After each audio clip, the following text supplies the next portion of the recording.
Tonight, live from Northern Kentucky, it's NASCAR Xfinity Series Racing, presented by K&N. Kyle Busch makes just his third Xfinity start of the season. He won his last one last month in Michigan. Brad Keselowski has won here 4 times, twice in Cup and twice in Xfinity. And turning 40 today, Brendan Gaughan, who won here last September, rolls off third tonight. We're getting set for 300 miles of Xfinity Series racing from the 1.5-mile Kentucky Speedway. Hello, everyone. Alongside Xfinity winning driver Jeff Burton and Xfinity winning crew chief Steve Letarte, I'm Rick Allen. One of the biggest storylines when we come to Kentucky Speedway has to be the rough track. No question. This is probably the roughest track the Xfinity Series runs on. When you watch these race cars go around the racetrack, the front straightaway is exceptionally rough. Look at the 54 car hitting these bumps. You can see the front of the car moving a great deal, but watch the 88 when he hits the bumps. It's way different. So not every car rides the bumps the same. Then you go into turn 1. Right in the middle of 1 and 2, it's very rough, but on top of that, it's very low grip. So the 42 of Brendan Poole, he's kind of sideways getting through the corner, slipping and sliding, but look at the front of the car. Look at it bouncing up and down. Very difficult to get through there. Hear all that banging? That's the race car hitting the racetrack. That's how rough this racetrack is. We're going to see that a lot tonight. Now, turn 3. We talked a lot about difficulty in this racetrack. This is the hardest spot, in my opinion. You get in the corner, but there's no banking. It takes forever for the banking to start. It never really starts to the middle of 3 and 4. So the entrance of the corner is very important. If you overdrive the entry, you're going to be too loose. You're never going to get through the middle like you need to.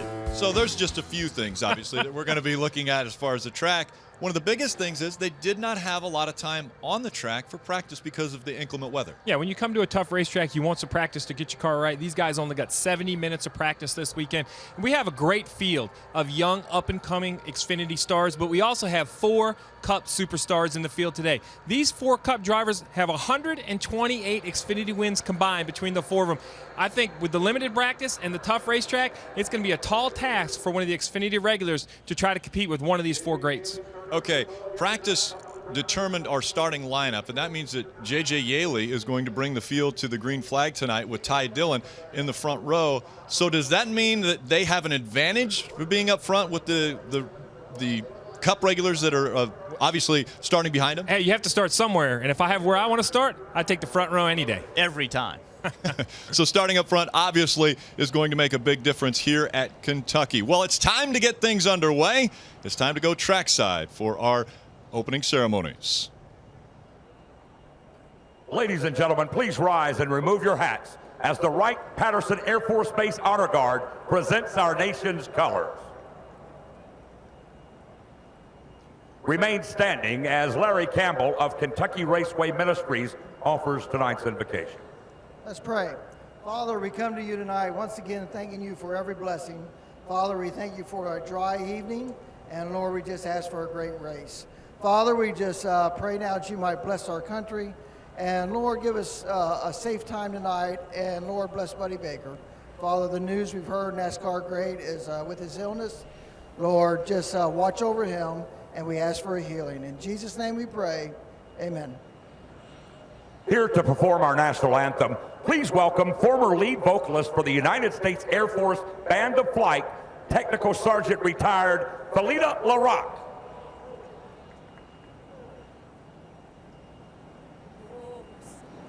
Can you see by the dawn's early light what so proudly we hailed at the twilight's last gleaming, whose broad stripes and bright stars through the perilous fight o'er the ramparts we watched were so gallantly streaming, and the rocket's red glare, the bombs bursting in air, gave proof through the night that our flag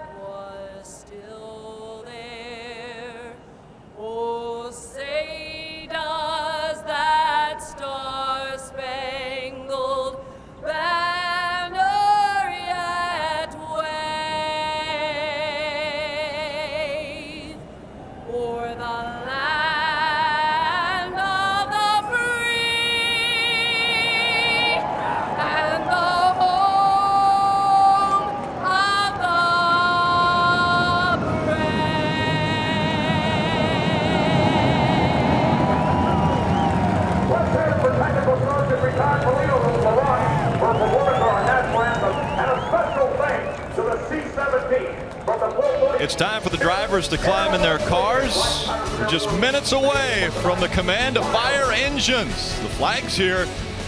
We're ready for racing at Kentucky Speedway.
Stay on this yellow line.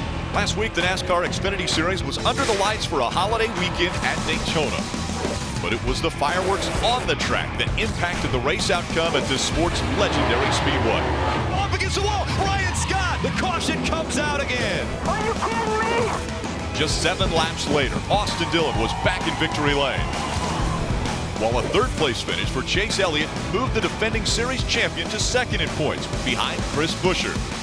Here at Kentucky, looking for the checkered flag. Tonight, in a place known for its horsepower, NASCAR's rising racers are back in prime time to take on some of the sport's brightest stars in Kentucky. It's the 16th race of the season for the Xfinity Series. And this one is from Kentucky, presented by K&N. 40 drivers, all strapped into their cars. Is there a favorite? We've talked about the drivers, the Cup drivers, who have so much more track time on this facility. Do they have the advantage? Absolutely. I don't think there's any way possible that you can't pick Brad Keselowski, Kyle Busch, Paul Menard, Dale Earnhardt Jr., one of those four.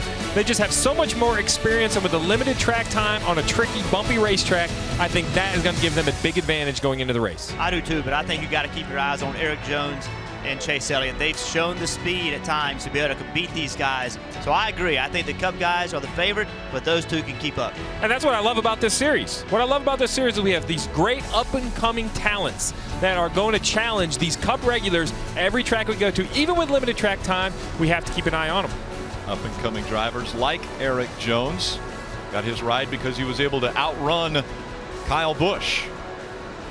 Guys like Brendan Gaughan, who a year ago in the fall was able to win at this very track, passing Chase Elliott late in the race. There's Brendan Gaughan getting ready as they're all strapped in. That means it's time to fire the engine. So we will go trackside for tonight's command. Race fans, it's time for those most famous words in motorsports. Here to give the command, please welcome our Grand Marshals, Master Distillers Jimmy Russell, Jim Rutledge, Fred Noe, and Willie Pratt. Drivers, start your engines!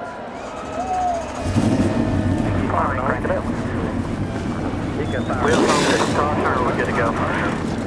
No, competition. Hey, it worked. 25. Fired up. 10-4. Engines are fired.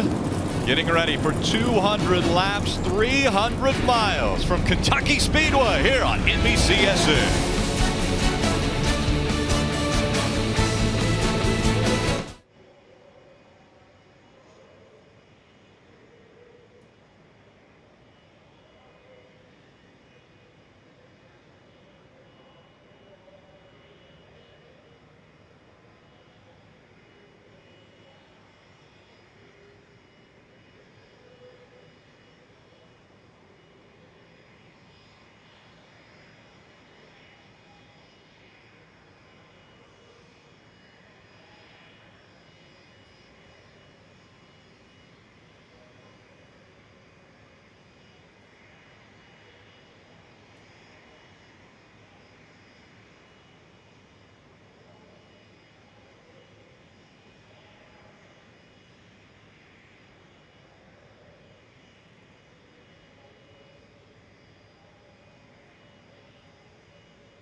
NASCAR on NBCSN is brought to you by K&N High Flow Air Filters and Performance Air Intake Systems. And by XFINITY, the future of awesome. And by Toyota. Let's go places. Gorgeous facility here, Kentucky Speedway. Had its first race back in 2000. Already into this, the 18th race. Want to take a look at our starting grid? In the front row, J.J. Yaley. It's the 4th time in his career that he starts in the first spot. Outside row 2 in the 4th position, 4-time Kentucky winner Brad Keselowski. Row 3, 2 of the favorites in tonight's race, Paul Menard, Kyle Busch. Row 4, we've got Eric Jones. He's got 2 wins this season, both of them coming on 1.5 mile tracks. 2 bright Xfinity stars make up row 5, both looking for their first win. And starting in 11th, a veteran looking for a win tonight, Elliott Sadler. And starting in the 14th position, Chase Elliott. He's currently 2nd in the point standings. Well, speaking of point standings, we have our points leader, Chris Buescher, starting on inside row 8. Outside row 8, 2-time series champion, Dale Earnhardt Jr.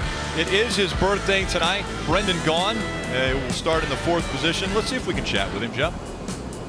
Hey, Brendan, it's Jeff Burton in the NBCSN booth. You with us? Absolutely. Good to hear your voice, Mr. Burton. All right, man, you've been really good at this racetrack. Can you tell us why? If I knew that, A, I wouldn't tell you, and B, I'd bottle it and sell it. This is just a track that fits my style. It's the flat 1.5 miles, which there aren't many of them. It's rough, tires wear out, and I love this style racetrack. So it's hopefully we'll be able to keep the South Point Chevy kind of where it is accustomed to being here at Kentucky, up near the front. All right, man, I don't want to be a downer, but you know no one's ever won on their birthday. So can you do it tonight? This means no one's done it yet, sir. Oh, good deal. All right, buddy, have a good time tonight. We'll be watching you. Thank you, guys. Really appreciate you being here. And we will ride along with a few different drivers carrying our onboard cameras. One of those being Brennan Poole with the DC Solar in-car camera. He starts in the 17th position. Eric Jones will start 7th with the Toyota onboard. Kyle Busch starting in the 6th spot with the Sunoco in-car camera. And with the Xfinity on board, starting in the 3rd position, will be the 62 of Brendan Gaughan. And tonight's aerial coverage provided by our partners at Smithfield Foods. And let's go down to pit road. Let's hear from Mike Massaro. You know, Rick, crew chief Mike Wheeler says one of the things that impresses him most about his young driver, Eric Jones, is his ability to adapt to a new racetrack. That ability was on display last night in the Truck Series race, his first one here at Kentucky. He led 55 laps and finished second. If he can adapt that quickly in his first Xfinity race here, it could be a very special night for the 20 team, Kelly Stavist. Like Brian Scott was poised to capture his first ever Xfinity Series race win last week in Daytona, but a misjudged block while leading triggered the big one and cost him his race. But look for him to bounce back big tonight. Last time he was here in Kentucky, he finished second. But after coming so close so many times, the driver of the number 2 is tired of being number 2. Marty? Well, Kelly, how about our surprise pole winner tonight, J.J. Yaley? I talked to J.J. just moments ago, and he said, honestly, our plan going into practice on Wednesday afternoon was to put the car in qualifying trim. We had no idea it would sit on the pole. We were kind of shocked by that. I asked J.J. what would be a good result tonight, what would be something that would make you happy. He said, for a team our size, if we can finish in the top 10, that would feel like a win, Dave Burns. Marty, last fall's pole sitter was Ty Dillon in the 3 car. He led 155 laps that night. It was the most he's ever led in an Xfinity Series race, but he finished 3rd. They put on 2 tires late instead of 4 tires like a lot of other guys did. I said, would you change your strategy this time? He said, I'm not sure if we would or not. We'll have to see what crew chief Nick Harrison and Ty have planned late in this race. Rick? Thank you, Dave. One of the good things that J.J. Yaley has going for him is that only one pole winner, or only one driver that has started from the front of the field, has finished outside of the top 10 at this racetrack. As we look at our track description, track length, 1.5 miles, 14 degrees of banking is all that they're going to be able to lean on in the corners. 8 degrees on the front stretch, 4 degrees on the back stretch. And these are the shortest straightaways of any racetrack we go to, any 1.5 miles we go to right here at Kentucky. Our race analysis, 200 laps, 300 miles, 45 miles per hour on pit road, and that fuel window, 57 to 60 laps. And they only have 6 sets of tires for this race Tuesday. Yeah, when you get to 60 laps on fuel, you're going to be wanting tires well before that. So while fuel mileage is a consideration, the tire fall off we've seen all weekend, I think, is going to make for that to be the priority. When these caution comes out, these crew chiefs are going to have to decide, is this the time to put on tires? 22 team getting a little pre-race pep talk. Let's listen in. I think it's going to be a really good race for us. Got a good car here, Greg. And every year this has been a lot of fun to run.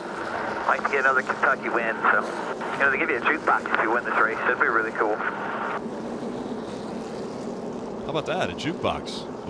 If you win at Kentucky. You always like cool trophies. The clock at Martinsville, the boots at Texas, all those things. You want cool trophies. A jukebox. I didn't know you could win a jukebox. No. You had a chance to do that. That one's new for sure, but you're right. You know, I've been able to win Martinsville twice, which has been great, but those 2 clocks are probably the most cherished trophies I have because they're not trophies, right? They're something special, something different. It's a great idea for Kentucky to find something special. The jukebox is going to look good in somebody's house later on this week after tonight. The limited amount of time that these drivers had on the track, how is that going to affect the first laps that we see run here? By the way, we will have a competition caution at lap 25, but how will it affect the laps leading up to that? Well, I think everybody's probably going to be smart, probably take their time a little bit, but everybody's made a lot of changes that they didn't get a chance to try it. So you're hoping the changes you made were good, but you're not going to know until you sailed into turn 1 for the first time. And I'm going to look at the veterans because I don't think Kyle Busch is going to be patient. I think he's going to push the issue early, try to get up the lead, get his track position. You have some younger guys maybe a little tempered. You're going to have some veterans pushing hard. You don't think Kyle Busch is going to be patient? Really? Kyle Busch starts in the 6th position. It's J.J. Yaley in front of the field as they come into the tri-oval here at Kentucky Speedway as we're about to get underway with the Xfinity Series race. Green flag in the air.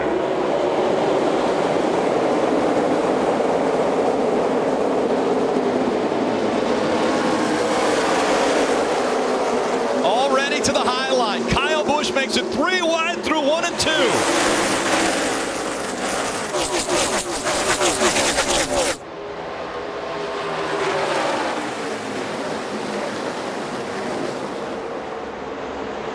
See Kyle Busch going to the outside of 22. Big aggressive move like we expected.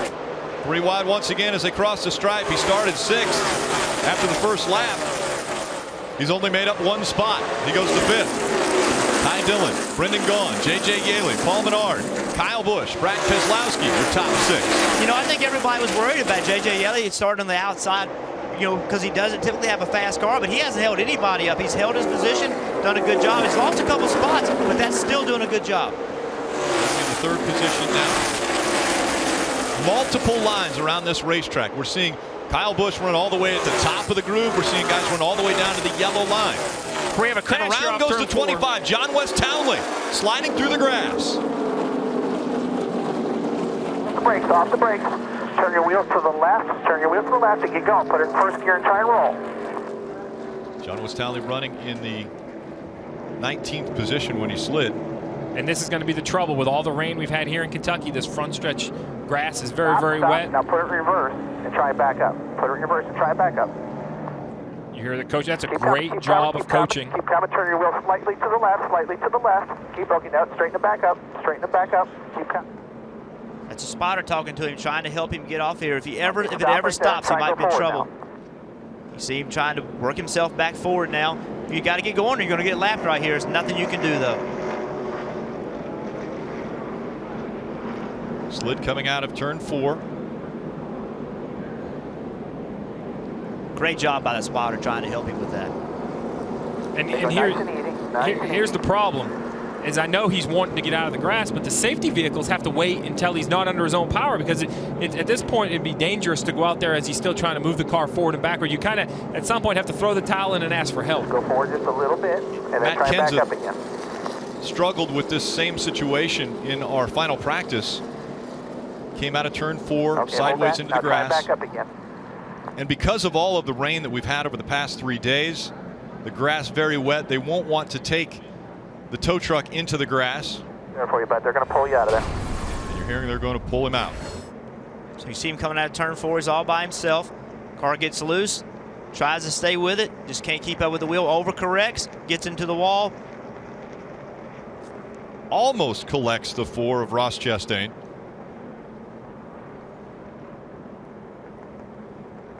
You see how slick that grass is. He just slides across it. You can see John West, when he got loose, he turned the wheel back to the right. If you don't turn the wheel back to the right, it's going to spin out. The problem is the front tire's caught.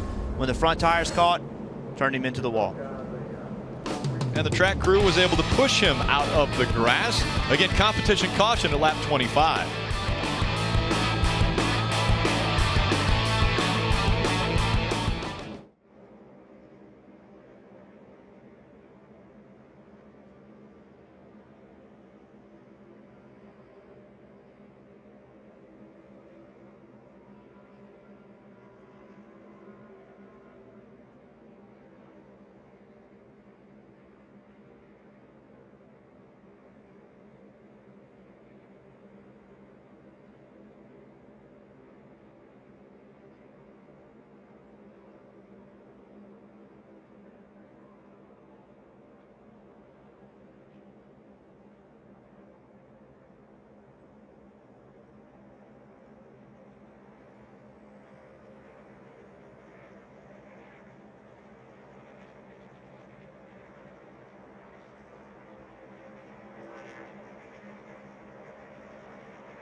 watch a live stream of every Xfinity Series race with NBC Sports Live Extra. Available on your laptop, tablet, smartphone, and connected TVs.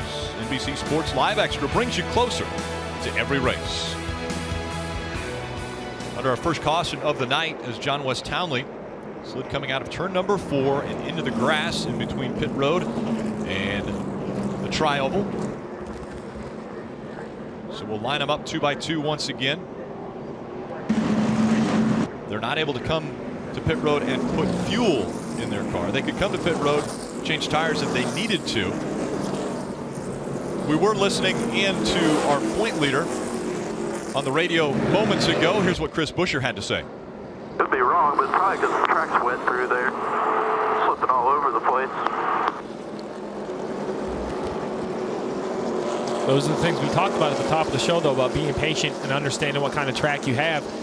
Perhaps there is some dampness in the seams of this old racetrack, but as a race car driver, Jeff, you have to, I know you have to know the track's ready, but you also have to kind of tiptoe through there a few times. Right, Marty? Exactly right, Steve-O, and that's what he was talking about where John West Townley was. Chris Buescher saying up high in turn 4, there are some weepers. Remember, Jimmy Johnson said that in practice too, and Jeff Burton, I think you saw some when you were out in our NBCSN car as well. I did see someone. They're not the entire length of the corner. They go for maybe 4 or 5 feet, then they stop. So if you get into it, you should have enough time to save it. Kelly? Brendan Gaughan in the 62, just such a personality in this sport, said moments ago to his crew chief Shane Wilson, hey, I got some feedback for you. So far, it's pretty awesome. Light still on the pace truck. Ty Dillon, our race leader. Brendan Gaughan will start second. J.J. Yaley, Kyle Busch, Paul Menard, Eric Jones. Hey, we talked earlier in the show about the guys running the double, the Cup regulars in the Xfinity Series. An advantage these guys have is they've had more practice. Early in the race, you're on board here with Kyle Busch in the 54 running extremely high, right up on the edge of the gray, higher than the 20 and some of the guys that only run in the Xfinity Series. This is something he learned in Cup practice. You see how high the 54 goes in the track with confidence. Kyle Busch doesn't drive it up there by chance. In that final Sprint Cup Series practice, the 90-minute practice, we saw the groove widen out. He learned that in practice and carried it over to the start of the Xfinity race. Some of the drivers are mentioning that they believe there's a spring rubber that's on the track, and so track crew will have to go out and find that, pull it off the track before we get the green flag. Lights are off on the pace truck, meaning this next time by we will see the green flag.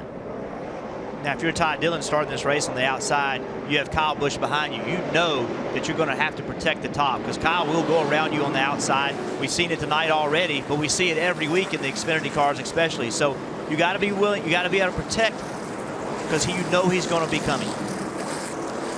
In Dale Jr.'s radio, they just said this on the radio. It just feels like we're in a lot of dirty air. I don't know how these cars are compared to ours, so I don't really know how much to trust what I'm feeling there, but it feels like we're in a lot of traffic here. Like it's bad. Just trying to be patient before he gives bad advice on how the car's driving. Ty Dillon on the outside, Brendan Gaughan on the inside. Green flag back in the air.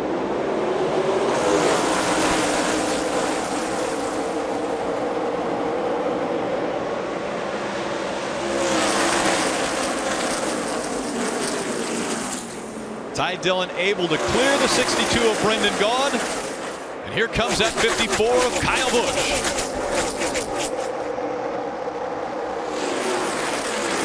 Jeff, the entrance to turn number 3, you mentioned how flat it is.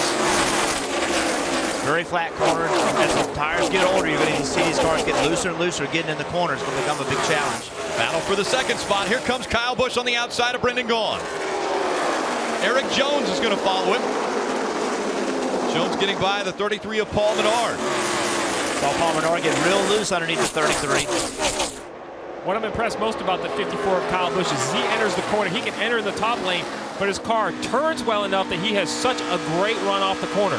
Is that what they're saying down in the pits, Marty? That's exactly what he's saying. He's very happy with the race car, Steve. And I'm wondering from Jeff, when I talked to Kyle moments ago before he climbed in the car, he said, honestly, I feel like right now we have a second-place race car. I think Brad Keselowski is the guy to beat. You certainly see a sense of urgency from Kyle Busch early in this race. And I'm wondering, Jeff, does he know he's got to beat Brad? He needs to be in front of him as soon as he can. Well, I think that Kyle brings that intensity every single week. So certainly when you have to feel like your car's not as good, you know they've worked on it trying to make it better. But at the same time, I think Kyle is always aggressive. He's going to bring it every single chance he has. Kyle's so good on restarts. That's where he makes up so many positions. It seems like when he goes to the high side, hardly ever lifts when he's going by guys. Yeah, he knows how to move around the racetrack so well in these Xfinity cars. It's really remarkable, and that's what helps him on the restarts. When you get bottled up down in 1 and 2, he finds the lane that no one's in and makes it work for him. Battle for the third spot. To the high side goes the 20 of Eric Jones. Brendan Gaughan trying to fight back. You could hear Jones Brendan, takes it away. You could hear Brendan on and off the throttle. It sounded like he was free. He had to get off the throttle, got back on it, and got back off of it again. That pushed Eric past him. Eric Jones looking back off of that 20 to Brendan Gaughan. Gaughan has dropped now back to the 4th position. Ty Dillon continues to lead. Kyle Busch chasing. He's a half second back. Behind Gaughan, Paul Menard, Brad Keselowski. And that 33 of Paul Menard, that's a car when I watched in that short practice session they did have, his car not only had decent speed early in a run, but as he ran longer on tires, his car really seemed to hold on longer and longer and longer. And I think that is going to come into play as this race moves on. Dave Burns. And Steve, under that first caution period, Paul radioed into his crew, I hate to tell you too early, but I may be a little loose. Well, after that moment we saw the 33 have, I'd say he is a little loose. Well, we've heard from a lot of crew chiefs over time that this Xfinity Series is very unique. When they practice, after the practice, they really need to tighten their car up for the race. Here comes Kyle Busch looking at the inside of Ty Dillon for the lead. Lap 15 of 200, and already Kyle Busch fighting for that top spot. And he goes to the top of the racetrack, trying to keep the momentum up. Coming out of turn 4, Ty Dillon slides up the track in front of the 54.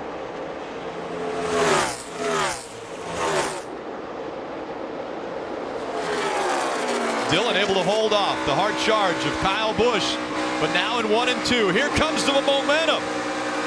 Kyle Busch side by side as they go down the backstretch for the lead. Almost touch as they came out of 2.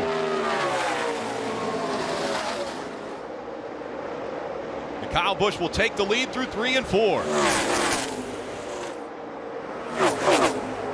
Saw Kyle Busch with his hand out the window. I don't know if he was telling him, hey, thanks for working with me, or if he was telling me he thought he got too close to him. I'm not sure which it was.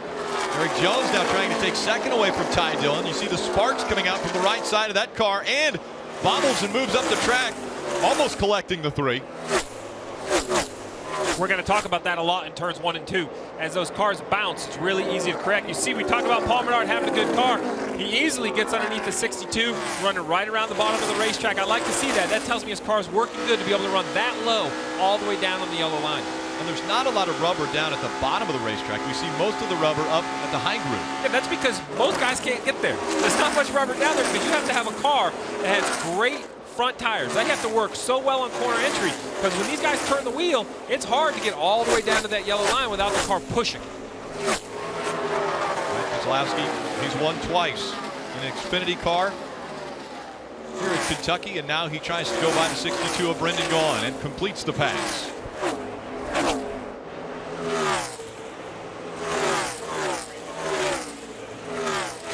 Daniel Suarez back in the 7th position. Darrell Wallace Jr., Elliott Sadler, Brian Scott rounding out our top 10.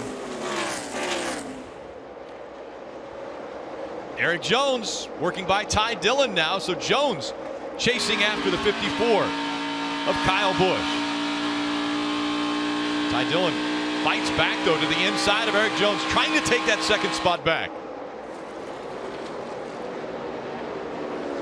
While these two race side by side, that opens the door for the 33 of Paul Menard. Sliding up the track, the 3 of Ty Dillon. a very rough part of the track, 1 and 2. No question. He had a car on the outside of him that tried to pull him around. You can see how rough it was. Those two things together make it very difficult when you're on the bottom of the racetrack with somebody on the outside of you. Joey Logano able to get by the 62 of Brendan Gaughan. Keselowski up to the 5th position. You see Ty Dillon, he's having trouble with, to me, it looks like he's having trouble with the car, handling of his car. When Kyle Busch passed him, they went into turn 1. And when he went into turn 1, watch the right side of the 3 car. Watch the fire come out of the pipes. Pop, see that? That's when he had to lift. That's when he had to get out of the throttle. And you can see the 54 gain on him at that same time. So the 3 of Ty Dillon has dropped back to 3rd, Dave. Rick, Ty told me in practice yesterday that they worked on getting it tighter into the corner. Looks like they accomplished that because that's his condition right now. When he got passed by Kyle Busch, he said, I'm just a little bit tight right here, which means he can't turn that car the way he wants to. There's nothing worse than when you try to fix a problem, you overfix it. I've done a lot in my career. But I think that's a good sign, Dave, because this track has been known to get looser as the night goes. So perhaps the 3 is going to have a chance. We have a competition yellow coming soon. 4 or 5 more laps. They'll have an opportunity to come down pit road and work on their car. Field starting to spread out. Paul Menard has been able to get by Ty Dillon. Brad Keselowski chasing after the 3. Daniel Suarez on the back bumper of Brendan Gaughan now. Gaughan started 3rd. Has fallen back to the 6th spot. Suarez going to the inside, trying to take that 6th position away. Daniel Suarez, this is a young man we've talked about a lot this season. He sat on the pole last week at Daytona. Made a lot of great moves for a young up-and-comer with not a lot of experience in a car this heavy. This is a track with limited practice. You know, Daniel's done a great job. You see here he's passing the 62, but the 62's fighting back a little bit, but he seems to be falling back to the field there, Kelly. Yeah, and Brendan Gaughan saying he's just way too tight through the center. So is crew chief Shane Wilson saying when they come in for this competition caution, they're going to help them with a wedge adjustment. Again, the competition caution. NASCAR has told the drivers around lap 25. We're coming up on that. Brendan Gaughan has gone from 3rd back to the 7th spot. The race leader, Kyle Busch, has a 1.6 second lead over Eric Jones, running 2nd. Paul Menard, Brad Keselowski, Ty Dillon, your top 5. Suarez, orange 18, in the 6th position. And all these cars that are having trouble, the 62, Brendan Gaughan, the 3 of Ty Dillon, they really want this caution right now. It's going to help them a great deal. They also want to lose a spot before the caution comes out, but this is your chance to make your car better. You got a lot of tires here tonight, so you can also put tires on it when you try to fix it. You know, Jeff, I have to ask myself, it's rare that I hear this many, and the competition yellows on the racetrack. Competition yellow. Competition yellow. I'm asking myself, you know, they practice with the track had very little rubber on it. We've really seen the track blacken up, and I wonder if that isn't causing the tight condition for some of these race cars. Because of the rain, everything got shuffled around. They actually were the first series on the racetrack. Originally, they weren't supposed to be the first series, but they ended up being the first one. And you're right, they had the only clean track of everybody that's run here this weekend. There was a Camping World Truck Series race that was run last night, but then the rain came today, washed off any rubber that was on the track. The Air Titans jet dryers were out there for almost 4 hours cleaning the track.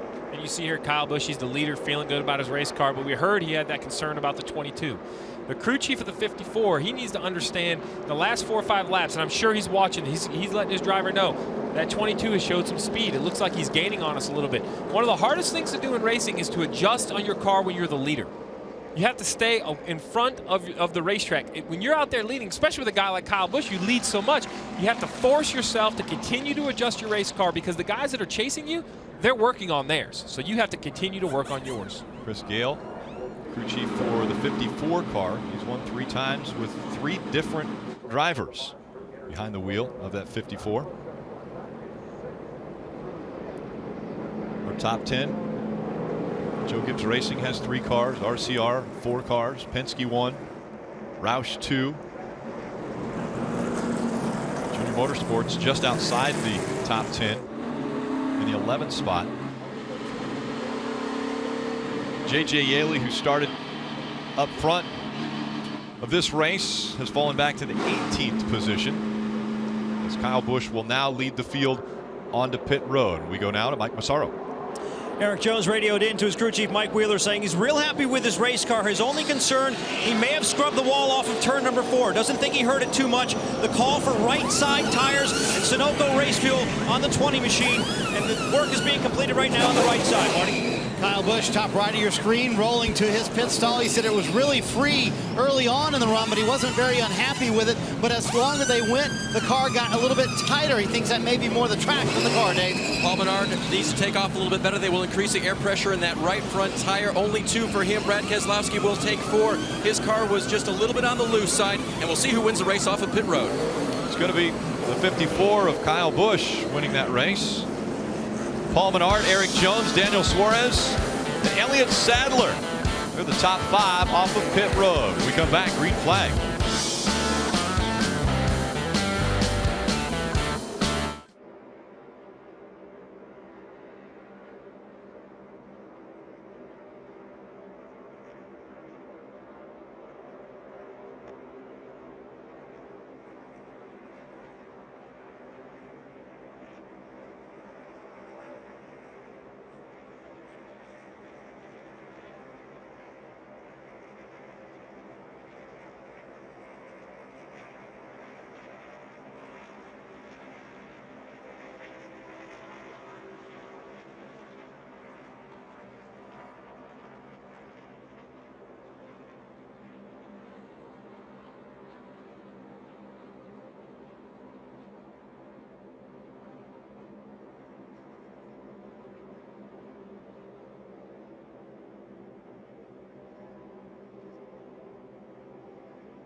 NASCAR on NBCSN is brought to you by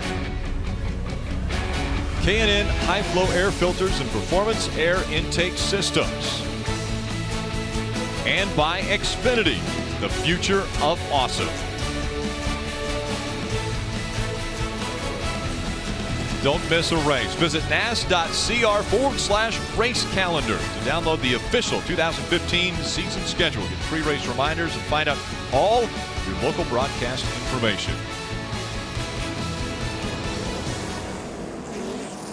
JGR is having success early in this Kentucky race. Kyle Busch, the race leader. Eric Jones, 3rd. Daniel Suarez, 4th.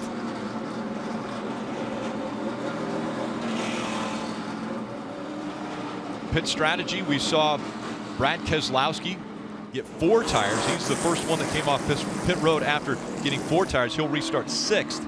Yeah, we have our top 5 competitors on 2 tires each, but starting in 6th, Brad Keselowski, Ty Dillon, Darrell Wallace Jr., Brendan Gaughan, all with 4 tires. It's going to be interesting to see if those newer left side tires play out as an advantage as this run goes on. Kyle Busch chose the outside line for this restart. Paul Menard will restart on the inside.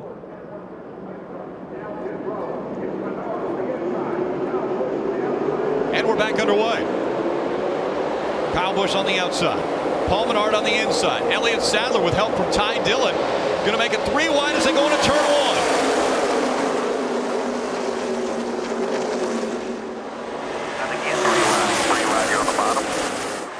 Is that a mistake by Kyle Busch to choose the outside? Not at all. I think that's the right choice. I see the 33 of Paul Menard putting pressure on him, but I'd pick that outside almost every single time. Side by side for the lead. The outside with these cars especially, they don't make a lot of power, so it allows you to keep your momentum. So for me, I like that outside. Paul Menard led that lap. Once again, here comes Kyle Busch. With the momentum, he gets right by the 33 of Paul Menard. Now Daniel Suarez is going to try the outside line to get by that 33. And that is all momentum. As the 33 got down to 1 and 2 through the bumps, he had to breathe the throttle a little bit. Daniel Suarez rolled the top, had carried great momentum down the backstretch, got to the outside of the 33. Now he's holding that position still. Marty.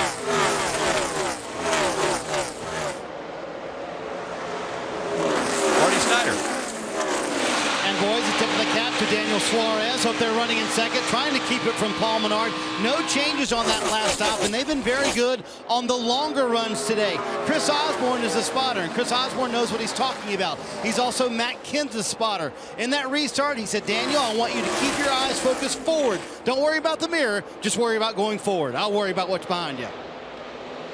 And he's figuring out what he needs to do to go forward. Now Eric Jones is looking to the outside, though, to get by Daniel Suarez. And here comes the 22 of Brad Keselowski. This is kind of what the same thing we saw out of the 22 in the first run. Is he didn't take off on the restart and gain a ton of positions, but he slowly picked them up as the run went on. We're still early in this run, and he's already kind of caught the guys on 2 tires, trying to use those 4 tires in an advantage.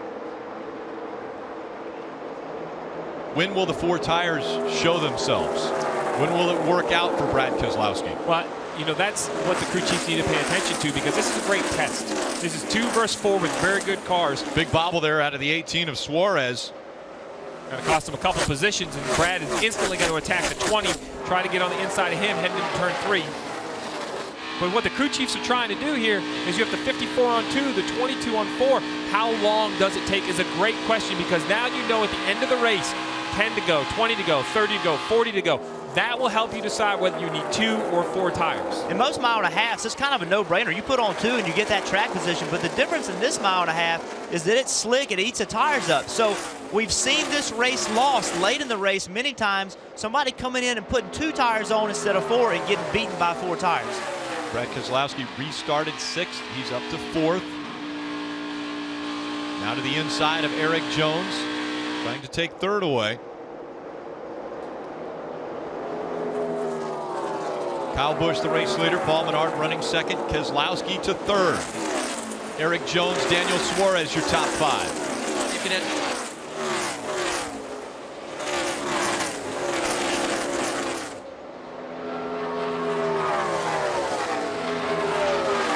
Talked about how rough this racetrack and also how slick it is. Watch the 18 car when he drives on the bottom with the 20 on the outside of Eric Jones. See the 18 of Suarez hit those bumps, get loose. He's got to chase it up, and then he loses that spot, but then he loses another spot from the 22 with Keselowski. So one bad move. See the car bouncing, see it moving. It's also sliding. The back of the car is sliding. That killed his momentum, lost 2 spots. Marty? And Jeff also down there, he said there was a little bit of a weeper as well that he hit, so that didn't help things either. Bumps and a little bit of a wet track. That's an awfully fun spot for a driver to be in, isn't it, Jeff? Oh yeah, drivers love wet. There's nothing, you hate seeing it. When you see a weeper on a racetrack, especially when you're racing, you do everything in your power to stay away from it. When somebody's on the outside of you, you're racing, you don't have a choice. You just got to run through it. Elliott Sadler, One Main Financial number 1. Just in front of the 6 of Darrell Wallace Jr. Elliott was in the position, he was the last car with 2 tires, and that's always a spot that you don't want to be in. The guys with 4, they're coming, they're the closest to you. So whenever you are that last guy with 2, you're always really nervous about how important 4 tires is. Elliott Sadler, 5th in the point standings. Darrell Wallace Jr., 6th in the standings. Kyle Busch continues to lead at Kentucky.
Front lap 45. NASCAR Xfinity Series racing from Kentucky, presented by K&N. Let's take a look at tonight's Toyota driver update. And up front is the 54 of Kyle Busch. Eric Jones in the top 5, so is Daniel Suarez. J.J. Yaley, after starting up front, has fallen back to 22nd. Cale Conley running 23rd.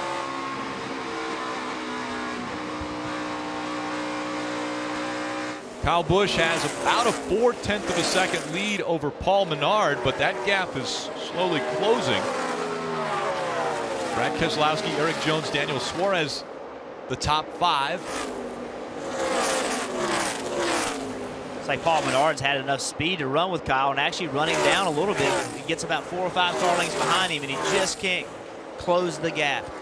Yeah, it actually seems like he gains a lot in traffic. Like whatever about his car that he likes or needs the car to do is better than Kyle Busch's in traffic. It seems like he's a little more efficient. And sometimes you see that because these guys are going to fight the leader harder because you want to stay on the lead lap. But once the leader goes by, you almost let the second place guy go. The top 2 have made it by the lap traffic. Kyle Busch in the 54, now with a 0.6 of a second lead over Paul Menard. Speeds at the line. Paul Menard a faster lap that time than Kyle Busch. The fastest lap, Brendan Gaughan. Nearly 171 miles an hour average speed here at Kentucky. The gap closes once again. Paul Menard running that lower line. Kyle Busch a little higher line here at Kentucky.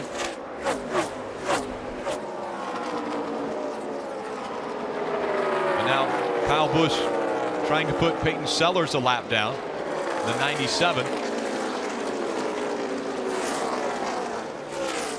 Let's take a look through the field, starting with Kyle Busch, Marty Snyder. Well, Rick, of course, if you're in an Xfinity Series race, we're going to go through the field. Kyle Busch likely leading. And he's back for all the companion events this year in the Xfinity Series for the rest of the year. Kyle very happy with the car. Only an air pressure adjustment on the last stop in those 2 tires, Dave. Marty, expect Brad Keselowski to buy in whatever. Sorry, we're talking about Paul Menard first in that 33 running second. Remember, he took 2 right side tires on that run, and they increased the air pressure in the right front to try to give him better takeoff. It didn't work this time, but you saw as the laps wore on, Menard started moving forward. Now to Keselowski in that 22 car. He's hungry for a win, and that sounds surprising for Brad in this series, but the 22 team has won 3 times this year, all with Logano. Keselowski thinks it's his turn, Mike. Dave, the 20 team came to the racetrack this weekend with a kind of a combo setup. Part Charlotte, part Chicagoland. It didn't work at all. They had to revert back to another setup. Only an hour's worth of practice, but they stumbled upon the California setup, and it's worked for them. He's getting through the bumps really well. Marty? Mike, Daniel Suarez back in the 5th position. You know, Eric Phillips said earlier today, what we need to do with this 18 team, finish where we've run. This is another example. Running in the top 5, he said we've had silly mistakes at the end of races, especially the last quarter of races. That's what we need to clean up. We do that, we'll start finishing in the top 5 and contending for wins. Mike? You know, Elliott Sadler and the 1 team rolled out a brand new chassis at Michigan, and since then, he's had 2 top 5s in the last 3 races. The car's been very good, especially on entry. He's been a bit on the splitter early on in a run when the pressures are low, but otherwise been pretty good, Dave.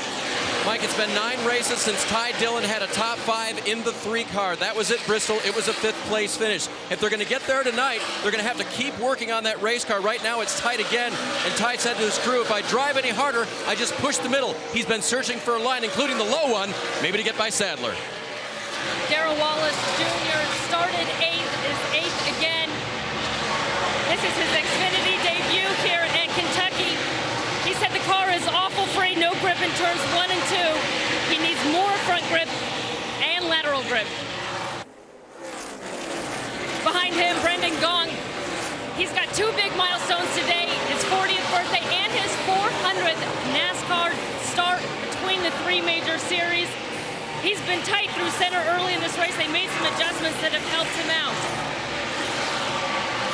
And just behind Brendan Gaughan is Brian Scott. And what a disappointing finish to Daytona he had to live through while racing up front, trying to block. Got into the 1 of Elliott Sadler, and into the wall they went. Brian Scott and his team have really been fast all year. They've had good speed in their cars. We see them put themselves in position to win races from time to time. We've seen him lose some really, really tough races. I think if this team can ever just find a way to get to victory lane, they could find it again. It just seems like every time they're in the opportunity to win, something seems to happen to take it away from them. Blake Cook running in the 24th spot, now a lap down as Kyle Busch continues to lead in Kentucky.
Tomorrow night, the Sprint Cup Series is on NBCSN with Racing from Kentucky, presented by KFC. Coverage beginning at 6 p.m. Eastern on NBCSN.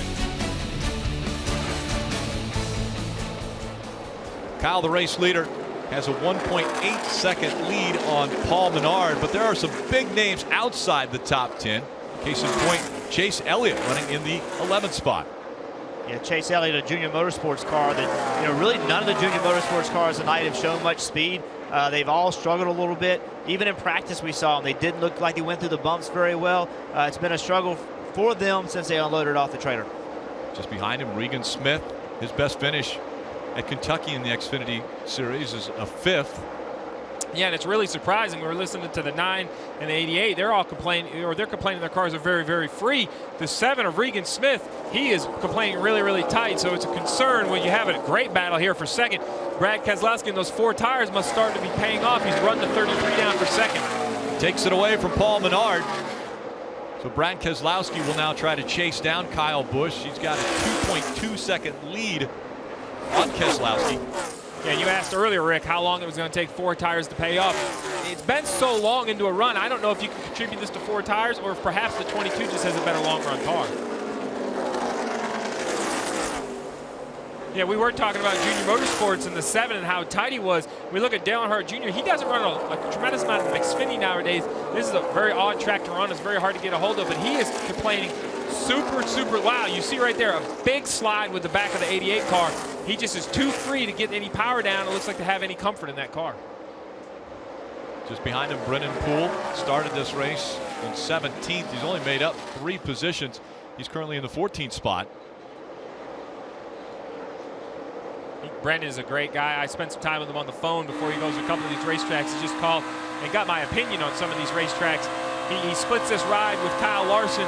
He just wants to run all the laps, learn as much as he can. And running back here, I know he doesn't like to be running in the position he is, but following Dale Earnhardt Jr., if he has the opportunity, perhaps he can learn something. Yeah, here's their points leader, the 60-car Buscher. You know, he obviously is not having the kind of day that he needs either. So they're struggling. He's complaining about being really tight. They need to get it together because these points count in every single one of these races. Remember, no chase. Every race matters. You've got to go get points every single week. You know what surprises me the most about the 60 is he won at Iowa this year. And I know we have a hard time grouping racetracks, and Iowa doesn't really look anything like Kentucky. It's a little bit smaller, but it's really the same roughness. It's as rough as Kentucky. The Sprint Cup cars don't go to Iowa, so we don't talk a lot about it on Saturday night when the Sprint Cup cars are running, but the Xfinity Series went to Iowa, a very bumpy racetrack, and Chris Buescher was the winner, so it surprises me he's struggling here tonight. Marty. Buescher just does not have the handle on the race car right now. But remember Daytona last week. They were in a very dangerous position. Almost went down a lap. Looked like it was going to be a disastrous night. Got the caution when they needed it and were able to make it into a very good night. In fact, he comes into Kentucky with the largest lead he's had all season long. 34 points over second place Chase Elliott. And I was talking to Scott Graves about this earlier today. He said at some point during the race, probably about right now, he looks down and he really compares himself to the teams he's running against the championship for. He doesn't look at the guys who are leading necessarily. He wants to know where he's running against Chase Elliott, Ty Dillon, those guys. And as long as they're in proximity to those guys and in good shape championship-wise, they feel pretty good about things. And right now he's just 3 spots behind Chase Elliott, who's currently second in the point standings. The man up front has led 50 laps, Kyle Busch.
Third caution of the night has come out.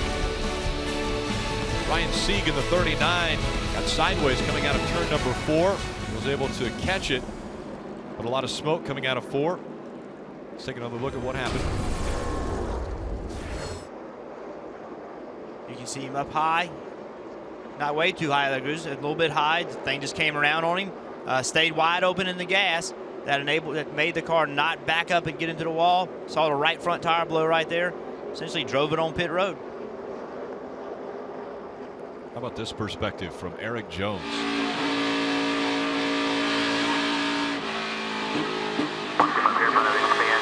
going to the bottom. Watch him. Dig. Caution's out, caution.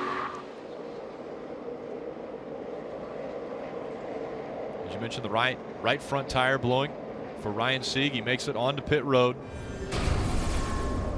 The field slows down. That means another restart. Kyle Busch, Brad Keselowski. They will be 1 and 2. Paul Menard, Eric Jones, Daniel Suarez, the top 5. We saw Kyle Busch take the outside or the high line on the last restart. More than likely, we will see this field make their way onto pit road as we see the 54, Kyle Busch making that hard left turn. So let's go down to Mike Massaro. Eric Jones pretty happy with his race car, Rick. He's saying it's only about a 1 free on entry, so expect a minor air pressure adjustment. Only did right side tires last time down pit road, so expect 4 tires here on the 20 car. Team completing work on this machine. Marty? Mike Griscale's going to make the call for 4 Goodyear tires for Kyle Busch this time. He pits from the lead.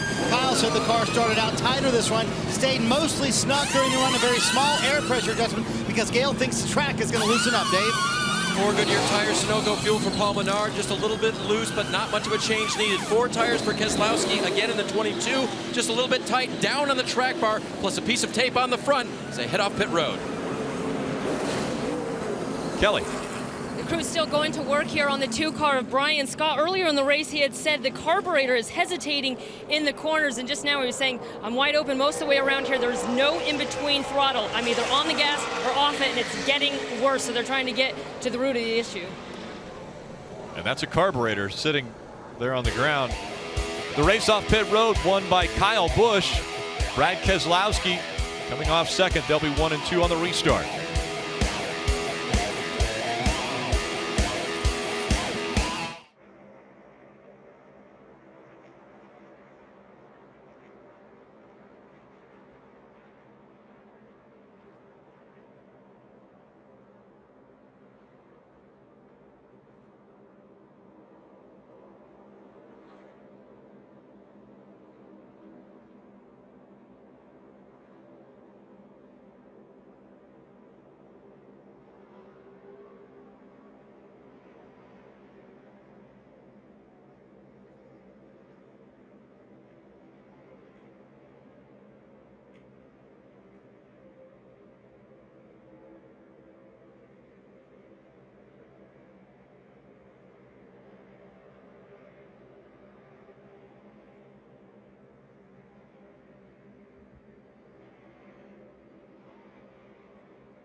Since the dawn of time, the Minions have lived to serve the most despicable of masters. Now join Kevin, Stewart, and Bob as they head out on a thrilling new journey to find their next evil leader. Don't miss Minions, only in theaters today. Hey Brad, it's Jeff Burton up in the NBCSN booth. You with us? Yes, sir. Just wondering how your night's going so far. Too bad. Like to have one more spot here.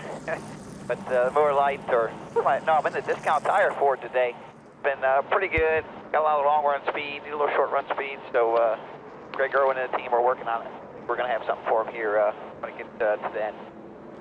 All right, well, you're probably getting ready to start side by side with Kyle. You said you wanted that spot. You think you're gonna be able to get it? Yeah, we'll have to see. I mean, I think the changes are definitely going in the right direction.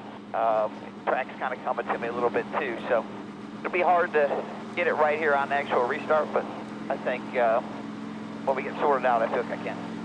All right, man, you want to go. We're going to let you go. Have a good time. Have a good one up there.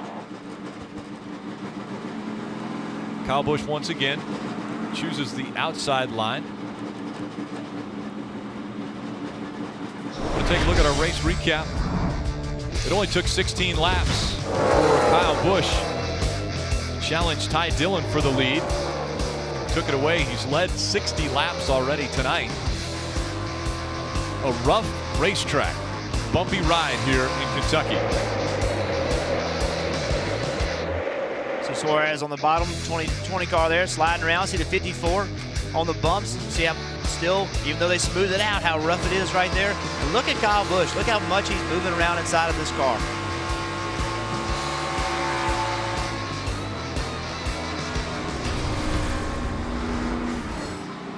Kyle Busch, the race leader, chooses the outside line for the restart. Brad Keselowski will restart on his inside. Paul Menard, Daniel Suarez, Eric Jones, Elliott Sadler, Chase Elliott, Darrell Wallace Jr., Dale Earnhardt Jr., and Regan Smith, the top 10.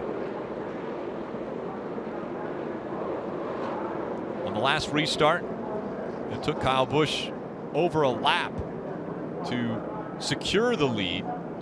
We'll see how he does on this restart with Brad Keselowski on the inside. Green flag back in the air.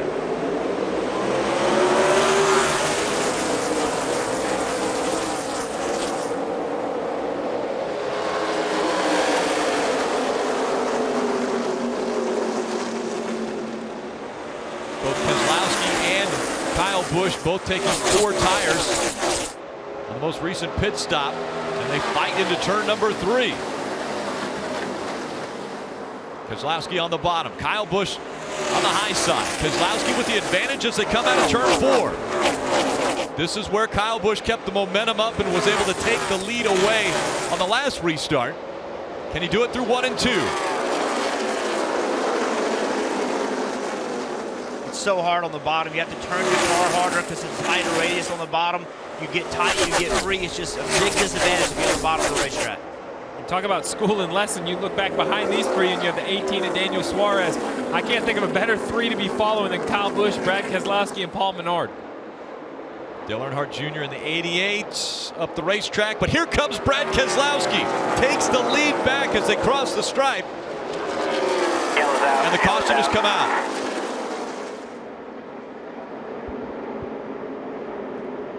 The 13 of Derek White. We'll look at it. How much damage we got? A lot? Yeah, I hit it pretty hard. A lot of damage to the right side. I need to change the right side tires here. Derek was 34th. Might be going down. 5 laps down. Got loose, caught the right front nose, and then the ass end slapped the wall, and then he came rolled off of it here. So he was really loose getting in the corner there. Just had to chase it up the racetrack.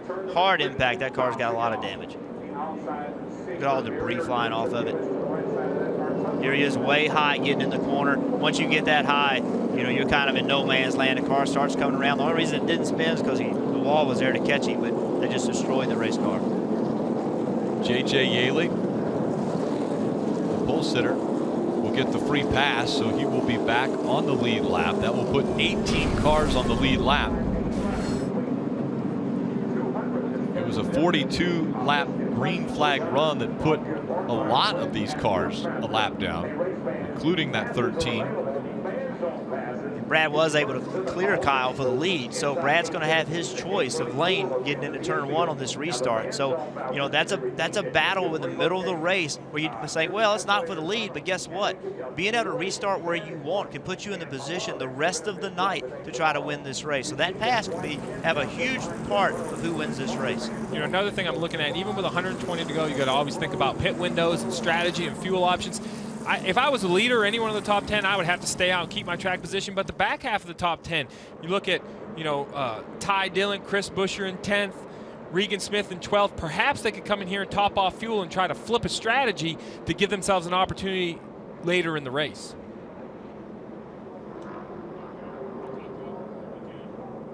Keselowski, Kyle Busch, 1 and 2.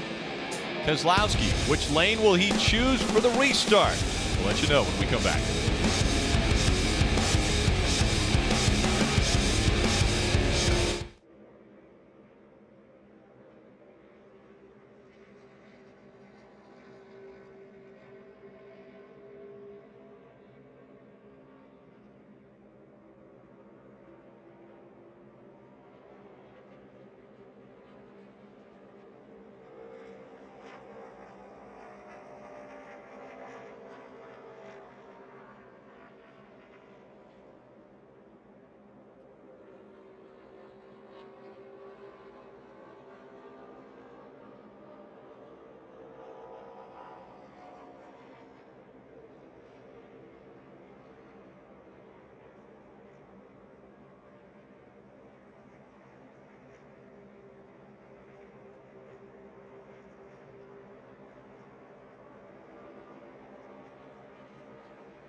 And there's our NBCSN Toyota Camry on-track car just in front of Victory Lane, where everyone wants to end up tonight. Yeah, Jeff and I spent some time with it this morning. We went through a bunch of safety safety improvements in NASCAR. We're going to show them tomorrow on the pre-race show. Yeah, a lot of stuff inside the car and outside the car that we talk about. But also, I got to drive that car today. Yes, did some laps. I thought it did good, Steve. What do you think? Well, I thought you did okay. A few mistakes. I think we're going to get a peek at those as well. And that'll be on Countdown to Green tomorrow. Let's find out if anyone took any opportunities on pit road. Start with Dave Burns. Ty Dillon started the race second. He fell back on the last pit stop because his crew wanted to make a big swing. Spring rubber out of the left rear because his car was tight. Ty promised, I'll get you some spots back on the restart. He did. He got 3. He'll resume the race 11th. Mike?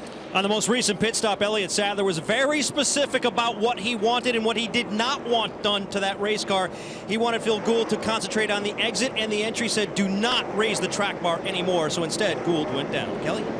Fantastic work by the crew here on the 2-car of Brian Scott. Remember, they had to change that carburetor. Well, it only took them 2.5 minutes to do it. He has said now it's fixed. It feels like a race car again. He's back in 23rd. There's a handful of cars that he'll need to pass to get in position to get the lucky dog, Marty. Kelly, real quick, Kyle Busch lost the lead on the last restart. He said he's losing front turn with every restart. This one's going to be fun to watch here, Rick. Yeah, Brad Keselowski has chose the outside line. That's where Kyle Busch has been restarting. We'll see if Kyle Busch is as good on the inside for this restart. Keselowski on the outside. Busch on the inside. Green flag back in the air.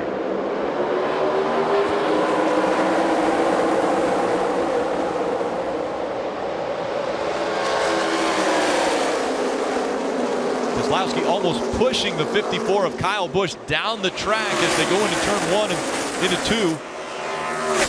Almost cleared him, just didn't quite get it done. So now the momentum through 3 and 4. Keselowski on the high side, Busch on the bottom. Keselowski clears him. Well, yeah, Brad does a great job of pushing the 54 low on entry. What he's trying to do is make that guy on the bottom have to have a nice shallow entry and kill his momentum. That gives the top lane an advantage. Brad did a great job both in 1 and 2 and 3 and 4, and he has the lead because of it. Yeah, I think that outside is going to be the way to go all night long. You're just able to keep your momentum so much better. Suarez really loose off the corner. Daniel Suarez just loses fast because he's able to get by the 54 of Kyle Busch. So Suarez up to second now. Paul Menard fighting back, trying to get by Eric Jones. Jones on the high side, keeps momentum up. They're side by side at the stripe. And Eric Jones back by Paul Menard as they go through 1 and 2. You saw Kyle Busch slip a little bit when he did. Suarez drove underneath him. You saw him still got sideways, but he just was able to clear him. Good job. These two guys battling hard. Still fighting for the 4th spot. Paul Menard on the inside. Eric Jones in the 20 on the outside. Jones clears him. He's in 4th. Paul Menard back to 5th. And look who's in 6th. Dale Earnhardt Jr. has made his way up into the 6th spot. Jr., a 2-time champion of the Xfinity Series. I think they made the biggest gains of the night. You know, they really struggled early. Their car looked bad. None of the Junior Motorsports cars are really excelling this evening. They seem like they're moving forward, making good changes. And I've seen this with Dale Jr. before. He doesn't run the Xfinity Series a lot. So self-admittedly, it takes him almost all the way to the race, or sometimes even into the race, to figure out where he wants to put the car on the racetrack. There are small differences between his Sprint Cup car and his Xfinity car that forces him to drive the track a little bit different, and sometimes it just takes some time through the weekend to get the car there. Paul Menard all over the back bumper of Eric Jones. That's for 4th. The gap between Keselowski and Daniel Suarez, 0.8 of a second.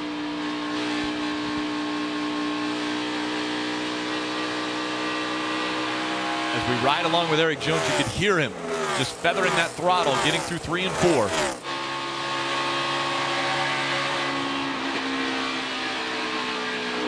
And this is what's so hard. You see the 33 of Menard right behind the 20. He's so close to him, loses the front. He's able to get it to turn.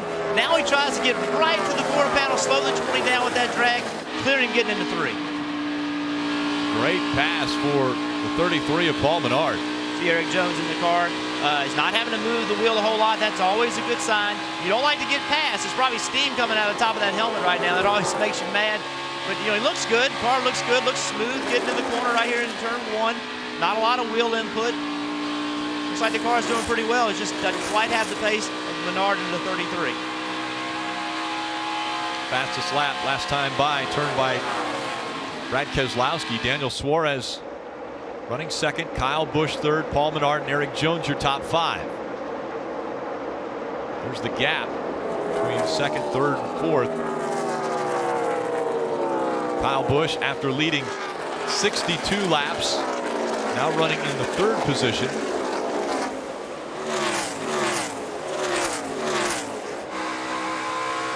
See the 54 car right here. And, you know, one thing that the 54 car is dealing with right now is now he's not leading the race. He's back in 3rd. The air's not as clean in 3rd position. So they may have to start working on the car the later this race goes. The track's changing. And also, when you lose track position, that's a big disadvantage. Now you have dirty air. So you see Kyle Busch, see him bouncing around in there. Again, Steering wheel's smooth. The car doesn't look bad. Just doesn't quite have the speed. Again, it's Keselowski, Suarez. Those guys are just a little bit quicker. And Marty, Kyle Busch doesn't like to lose the lead, and he doesn't like to drop back to third. How is the head of the driver of the 54? He's actually very calm behind the wheel right now, and he actually doesn't like to lose the lead, especially on restarts, Rick. The last 2 restarts have not been very kind to Kyle Busch, and here is maybe why. I feel like every restart as we've gone through the night, I lose a little bit of front turn. Like it just, yeah, I mean, when I'm racing hard, you know, I got to drive it in farther, so I'm sure I'm over flipping the front tires, and that's it. But it gets a little bit better as I'm able to back it up and just kind of run my own pace. But obviously, I got to run hard to hold these guys at bay.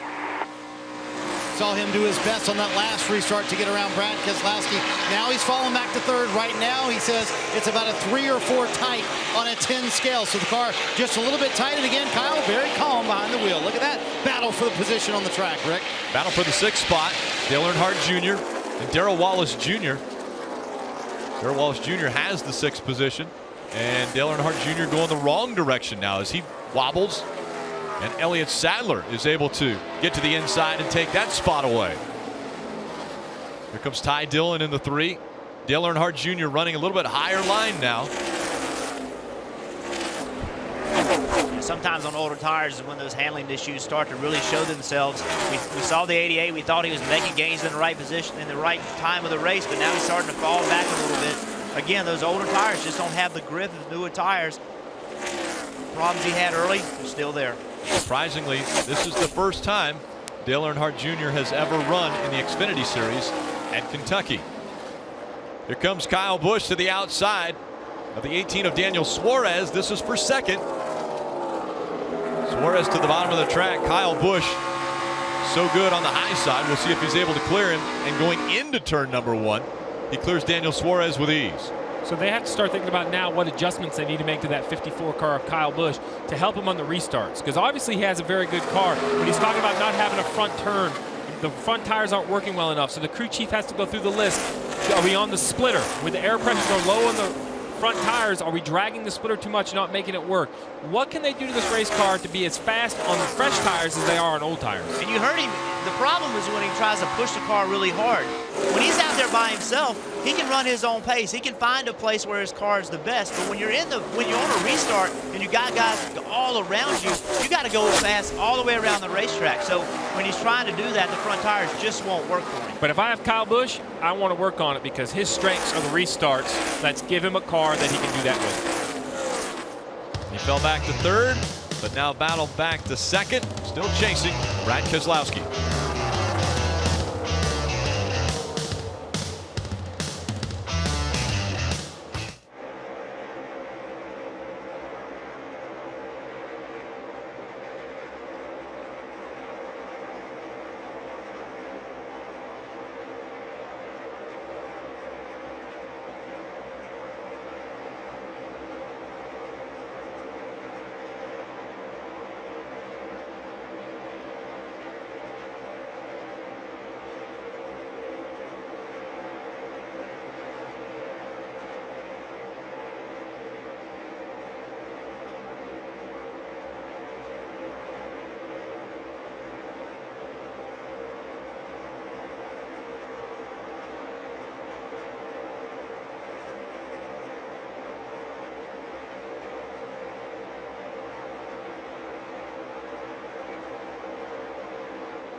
Xfinity Racing back in the Bluegrass State. Once the engines were fired, the action happened quickly. John West Townley into the grass, struggled to get out for a while.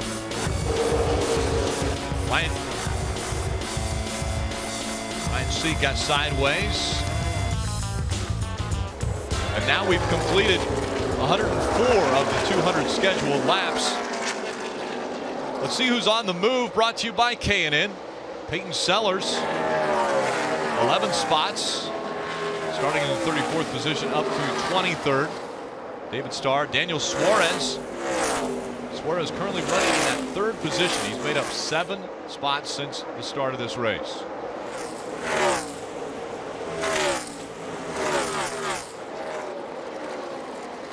Brad Keselowski, he has led 27 of the 105 laps. Dave? And Rick, they made a significant adjustment on that last stop, down on the track bar 2 rounds, and adding more tape to the front of that race car to try to loosen him up. But then something interesting, a discussion broke out between the members of the crew that are talking to each other. And we're chasing the track too. This is that 9 o'clock time that everyone talked about 2 years ago, remember? Pretty big temperature change here. Track's cooling off quickly. Steve, did you ever note the clock when the track started to change and make it for your notes for the next year? Oh, absolutely, Dave. Tracks like here, Charlotte, Texas, any race that you start, even at 7 o'clock, which you think is nighttime, when you get into these later days of the summer, the sun is still kind of high in the sky, and it heats the racetrack. And even though the sun drops, it takes a little bit of time for the asphalt to cool. And there seems to be a magic window of time, and it can be as specific as 9 or 9:15, a small window of time that you drastically see a change in your race car. You're also always listening to the other teams as well, so you will build trends throughout a race. You'll keep those in your notes, so you'll notice that your car gets looser, but you also notice that everybody starts complaining about getting looser at about the same time. Under a second gap between Brad Keselowski, the race leader, and Kyle Busch, who's running second. Daniel Suarez is a second and a half back in third. Paul Menard, Eric Jones, your top 5. And back in the 9th position is Dale Earnhardt Jr., Marty. Rick, it wasn't too long ago that he was up in the 6th position. Junior now going backwards in his final Xfinity Series start of 2015. He was loose on the last run about 10 laps ago. He radioed, the car is even looser. You see it wiggle right there. A big wiggle from Junior trying to hang on to that number 88 car. Now, Steve, that doesn't necessarily mean that Dave Ellens didn't make the right changes on that last stop. Junior did restart very close to the front. No, you're absolutely right, Marty. Not only did we hear Brad Keselowski talk about the time change in the racetrack, and he thinks the track's freeing up. Another thing you have to keep in mind is as you start closer to the front, the race pace, the time it takes to make laps, it makes you drive the car harder. And what that can do is make you abuse the tires quicker and make the car fall off. And you see right here, these are some big moments for the 88. That's a big wiggle one, another big wiggle. You know, those are not fun to drive, are they, Jeff? No, they're not. They're fun to drive if you're leading and it's doing that. But when you're back there running where he is in 9th, that's no fun at all. Dale Earnhardt Jr. has had his hands full with the 88. Making up some ground on pit road and starting up toward the front, restarting up toward the front. He has fallen back to the 9th position. Everyone came to pit road around lap 73, those that are on the lead lap, running up front. We mentioned the pit window around 50 laps. Looking at about 15 laps until we will see them come back to pit road. Kelly? Regan Smith in the 7 car trying to get his season back on track. He had top 10s in 5 of the first 6 races this season, but no top 10s in the last 3. Well, he's running 10th now, but he's told crew chief Jason Burdett, I am tight, then out of nowhere the rear slides out from under me. One lap I'm tight, then that next lap I'm sideways. I don't know what to tell you. Mike Shipley, crew chief for Brennan Poole, said before the race that their best finish this year was at Vegas. They were 9th. Their best run, Texas, 13th. Both mile-and-a-half racetracks. So it may be no coincidence that Brennan Poole is running so well right now, encroaching upon the top 10, trying to crack it. He just says he needs to be a tick better off the turns, and he'll be able to make a run toward the front. Brennan Poole in 12th. Brad Keselowski in his Ford. In front of Kyle Busch, Daniel Suarez, and Eric Jones, all in Toyotas.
Welcome back to NASCAR Xfinity Series racing from Kentucky, presented by K&N.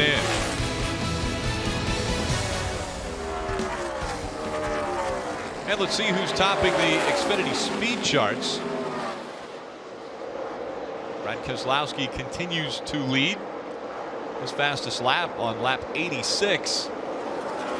Just under 176 miles an hour. Daniel Suarez, what an impressive run he is having. Currently in the 3rd position. Want to go through the field? Let's start with Dave Burns. Rick, it's 10 minutes after 9. Time to tighten the race car up if Brad Keselowski is going to win for the 3rd time in the Xfinity Series here tonight. Marty Snyder? Dave Burns earlier, Kyle Busch in the week said, you know what?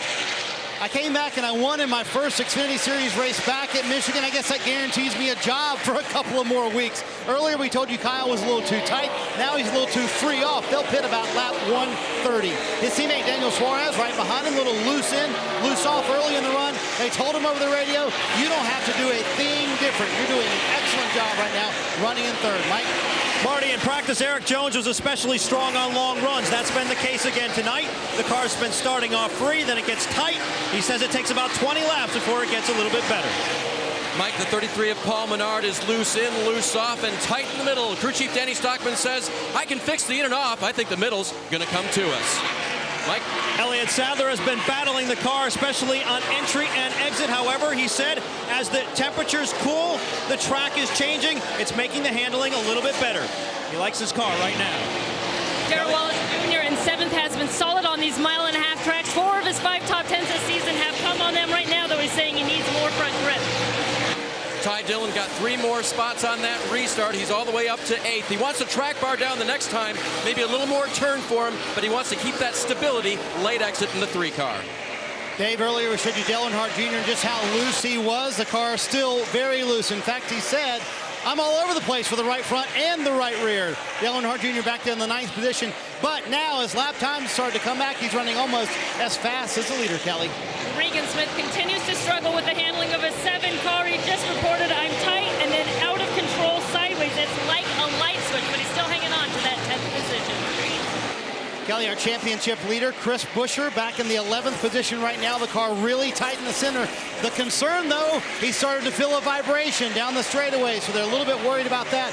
The one thing of note, guys, they think they can go until lap 135 before they stop, about 5 laps more than everybody else here on pit road. We'll see if that plays out. Yeah, Marty, and remember, Chris Buescher mentioned that he's focusing on the guys that are running for a championship against him. Chase Elliott, who comes in 2nd in points, he's behind him. Chris Buescher right now, he's running in the 14th position. You see Earnhardt, you're talking about how loose he is. He's moved his groove way up the racetrack. He's doing that, number 1, because he's really good on top of the racetrack, but number 2, that's where he's able to make the most speed. His lap times are now top 5 speeds. Running the top, he's able to be a little bit smoother. He's able to not have to turn the wheel as much, go to the throttle a little more aggressively, not have to attack the entry. That's allowed him enough speed. He's run the best he's run the entire race up there. The problem is taking forever to get that speed because he's so loose. Elliott Sadler, Darrell Wallace Jr. fighting for the 6th spot. Elliott Sadler in the 1, Darrell Wallace Jr. in the 6. Completely different lines as they work their way through 3 and 4. Elliott Sadler way up the racetrack. Darrell Wallace Jr. down low. Elliott's also one of those drivers that always does really well on the top of the racetrack. Like you can see right here, he moved down kind of toward the bottom to take the line away from the 6 car of Darrell Wallace. Sometimes it's not necessarily where your car is the best, but putting your car where the guy behind you can't run where he wants to run. Coming up on Ryan Sieg. That 39. They both go by on the bottom of the track. Elliott Sadler all the way down to the apron as they cross the start-finish line. On the back bumper of the 6, you see the yellow line. That signifying rookie status for Darrell Wallace Jr. in the Xfinity Series. You know, the 1 car of Elliott Sadler, to me, that team has made improvements throughout the year. They've gotten better and better and better They really weren't very competitive in my eyes early in the year, but now you're starting to see them put 5th, 6th, 7th, 8th place finishes together. Major improvements for that team. We mentioned around lap 130, we would see potentially the 22 of Brad Keselowski coming in. Let's listen in to some of the pit strategy they're having. 33 are going to short pit us by a couple laps because they have to. We got to run a couple more to make it to a window. We can go make it on one more stop. We run a couple laps longer than them. So what he's explaining to his driver there is very simple. You break the race up into segments. He's telling Brad Keselowski not to panic because he knows his driver is a veteran driver, and when he sees these other guys pit, he's going to be on the radio wanting to know why they're not pitting. So before he ever gets distracted, he's already informed his driver, listen, those guys are going to pit, we're going to stay out, because by running just a few more laps, we don't have to pit any more times to make it all the way to the finish. How about the 54, Marty? What are they thinking on their windows? See, they just told Kyle Busch on the radio, lap 154, actually 135, you can come to pit road. So 135 for Kyle Busch. And they just told Daniel Suarez on the radio, lap 138. So this is going to get interesting. Everybody trying to stretch that window. This one, your calculators or crew chief Letarte is just burning up, isn't it? Absolutely. You want to figure out, and we already have cars on pit road. Ty Dillon is pulled off. So this is the difference in windows. Some guys are talking about going all the way to 138. We're here at 129. The 3's in front of you, Dave. Yep, and obviously not great on fuel, great on horsepower for the 3, but he's got to pit from the 8th position to try to fix that race car for Ty. Remember, he talked about he needed a little stability on late exit, but wanted a little bit more turn in the race car. So they'll go to the right side, Goodyear tires. They'll make that track bar adjustment he requested. They'll fill it full of Sunoco fuel and give him 4 and get him back off pit road. We'll see where he cycles out when everybody else starts pitting. Kelly.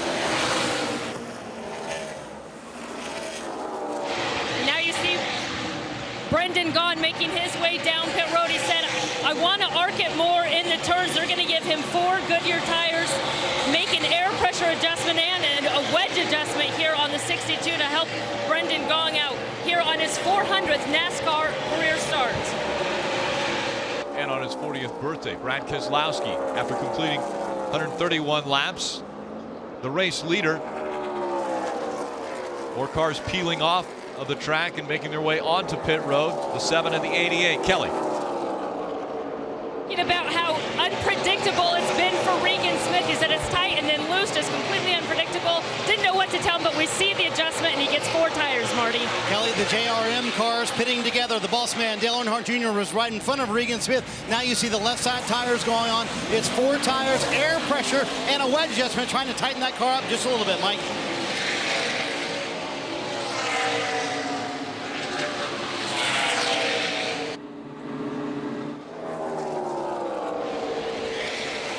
Dave, the 9 coming at you. You got it, Rick. He brings the Napa Chevrolet onto pit road. That 9 car has been 2-3 on this run. It wasn't taking off great, and that's where he lost position. You see, he'll come down pit road, get tires and Sunoco fuel. The 16 of Ryan Reed is on pit road as well, Mike.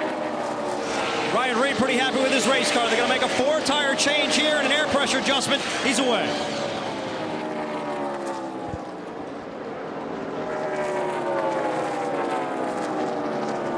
Jones also on pit road. Keselowski staying out on the racetrack. How long is too long? Now that we're seeing some of these drivers coming in getting fresh Goodyear tires. Well, we see the 33 of Paul Menard peeling off now. I think that's their strategy. If they can make it on one more start, they need to stay out as long as they possibly can and commit to that strategy. We mentioned the fuel window between 57 and 60. All these drivers still would be outside that fuel window, Mike. And Elliott Sadler still saying his car is getting better as the track cools. They're going to make a track bar adjustment. They're going to go down on it, trying to get the splitter up off the racetrack. That's been a chronic problem throughout the night. 4 tires on the 1 game. Mike, late in the run, Paul Menard said, I'm sliding that left front, so a little air pressure adjustment to help that race car. Goodyear tires, Sunoco fuel on for Menard, who's been running in the top 5 all night, and slow on the left rear for Menard, Marty. Dave, Eric Suarez with an impressive run tonight. He's been in the top 5 all evening long, but as Eric Phillips said earlier today, we've got to finish in the top 5. He said his car just a little bit too tight in the center. They're going to make an air pressure adjustment for Suarez, and the car has been excellent. The tightness came in at the very end part of the run. First part was pretty spectacular. They're waiting on fuel as much as they can, send him back out on the racetrack. Kyle Busch on his way onto pit road gives up second. Kyle Busch stays out. Marty. And Ricky comes flying into his pit stop, screeches to a halt. Kyle Busch will take a wedge adjustment here, trying to get that car just a little bit tighter. It was free off at the end of that run, and 4 tires are going to pack it full of Sunoco fuel, hoping maybe they can make it to the end here and see if Kyle Busch can win this thing. Long time there on that stop. And Brad Keselowski also on pit road now. So Brad Keselowski gives up the lead. Dave Burns. 9 more laps than the 33, 5 more than the 3, 5 more than the 33 that they were talking about. Will this get Keselowski to the end? He'll bring it to a stop as his car was still a little bit free. Nice and easy into the pit box for the crew to go to work. As they do, those Goodyear tires are fresh. He'll get a wedge adjustment on the left side there. You see the wrench going in the window. Sunoco fuel taking him to the end. Most important part, get every drop in there. They'll wait on it, and now send him away full. Darrell Wallace Jr. scored as the race leader as the 22 of Brad Keselowski comes off of pit road. There is Darrell Wallace Jr. He will still have to come onto pit road. He has not been on pit road for his service yet. And you know they get good fuel mileage. You saw that at Dover earlier this year. These 2 Roush Fords were able to extend their fuel mileage longer than everyone else. So it's no surprise that he's still on the racetrack today. He and Chris Buescher, the point leader, running 1 and 2, and now here comes Darrell Wallace Jr. onto pit road. He will relinquish the lead.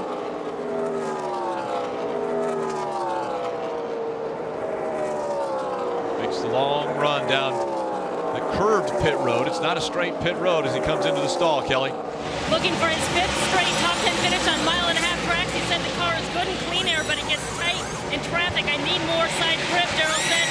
They'll give him 4 Goodyear tires, Sunoco fuel to get him to the end of the race and make an air pressure adjustment. Marty? Kelly, how about our championship leader, Chris Buescher? He went 66 laps on that run, and they're going to try and eke it out all the way on fuel mileage. They're not playing points tonight. This is a gamble by Scott Graves and the team. You see the wedge adjustment. The car was so tight on that run for Buescher, and he leaves with 4 new tires. They'll see if the fuel will hold out. This is going to be a fun one to watch, Rick. Absolutely. Chris Buescher coming off of pit road. Kyle Busch in the 54 in front of the 22 of Brad Keselowski. Are we surprised? No, I don't think so. Pit stops. Kyle Busch gained 2 seconds. He picked up a 2-second lead just through pit cycles. It's unbelievable how fast Kyle Busch can get on and off pit road, plus a great pit stop. They've cycled through the pit stops. Kyle Busch, Brad Keselowski running 1 and 2, half a second separating the two. Brad Keselowski mentioned earlier that he runs better on the long runs. They were trying to make it so that the shorter runs he had an advantage, but he knows that his car is good on the long runs. Joey Logano has won 3 times this season in the 22. Brad Keselowski's best finish this year is 2nd. Daniel Suarez, an impressive night as he runs in the 3rd position. Pit cycle times are a crew chief's best friend. Kyle Busch has made an art form on getting on and off pit road. I know we hear it every broadcast, we see it every race, but I can't explain it enough. You fight and spend tons of money for tenths of a second, and he makes up full seconds coming on and off pit road. What that does for confidence on top of the pit box as his crew chief, you can be aggressive with your fuel calls, you can be aggressive with your strategy. He makes up so much time. Brian Scott just in front of the race leader, Kyle Busch, doesn't want to give up that spot. Already he's a lap down. If Kyle Busch is able to get by him, he'll be 2 laps down.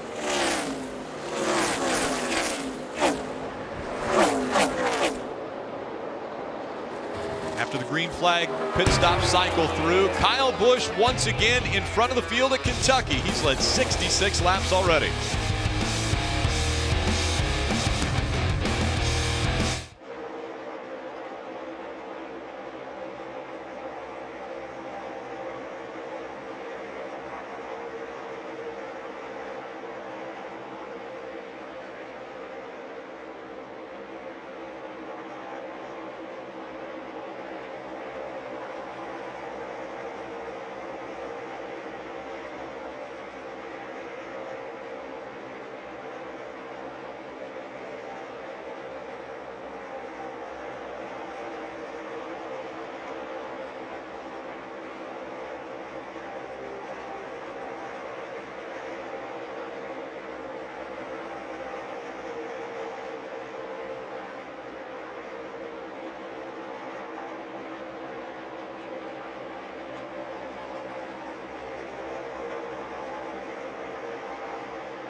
Welcome back to Kentucky Speedway. Tonight's aerial coverage provided by our partners at Smithfield Foods. Always a great view under the lights from this 1.5 miles.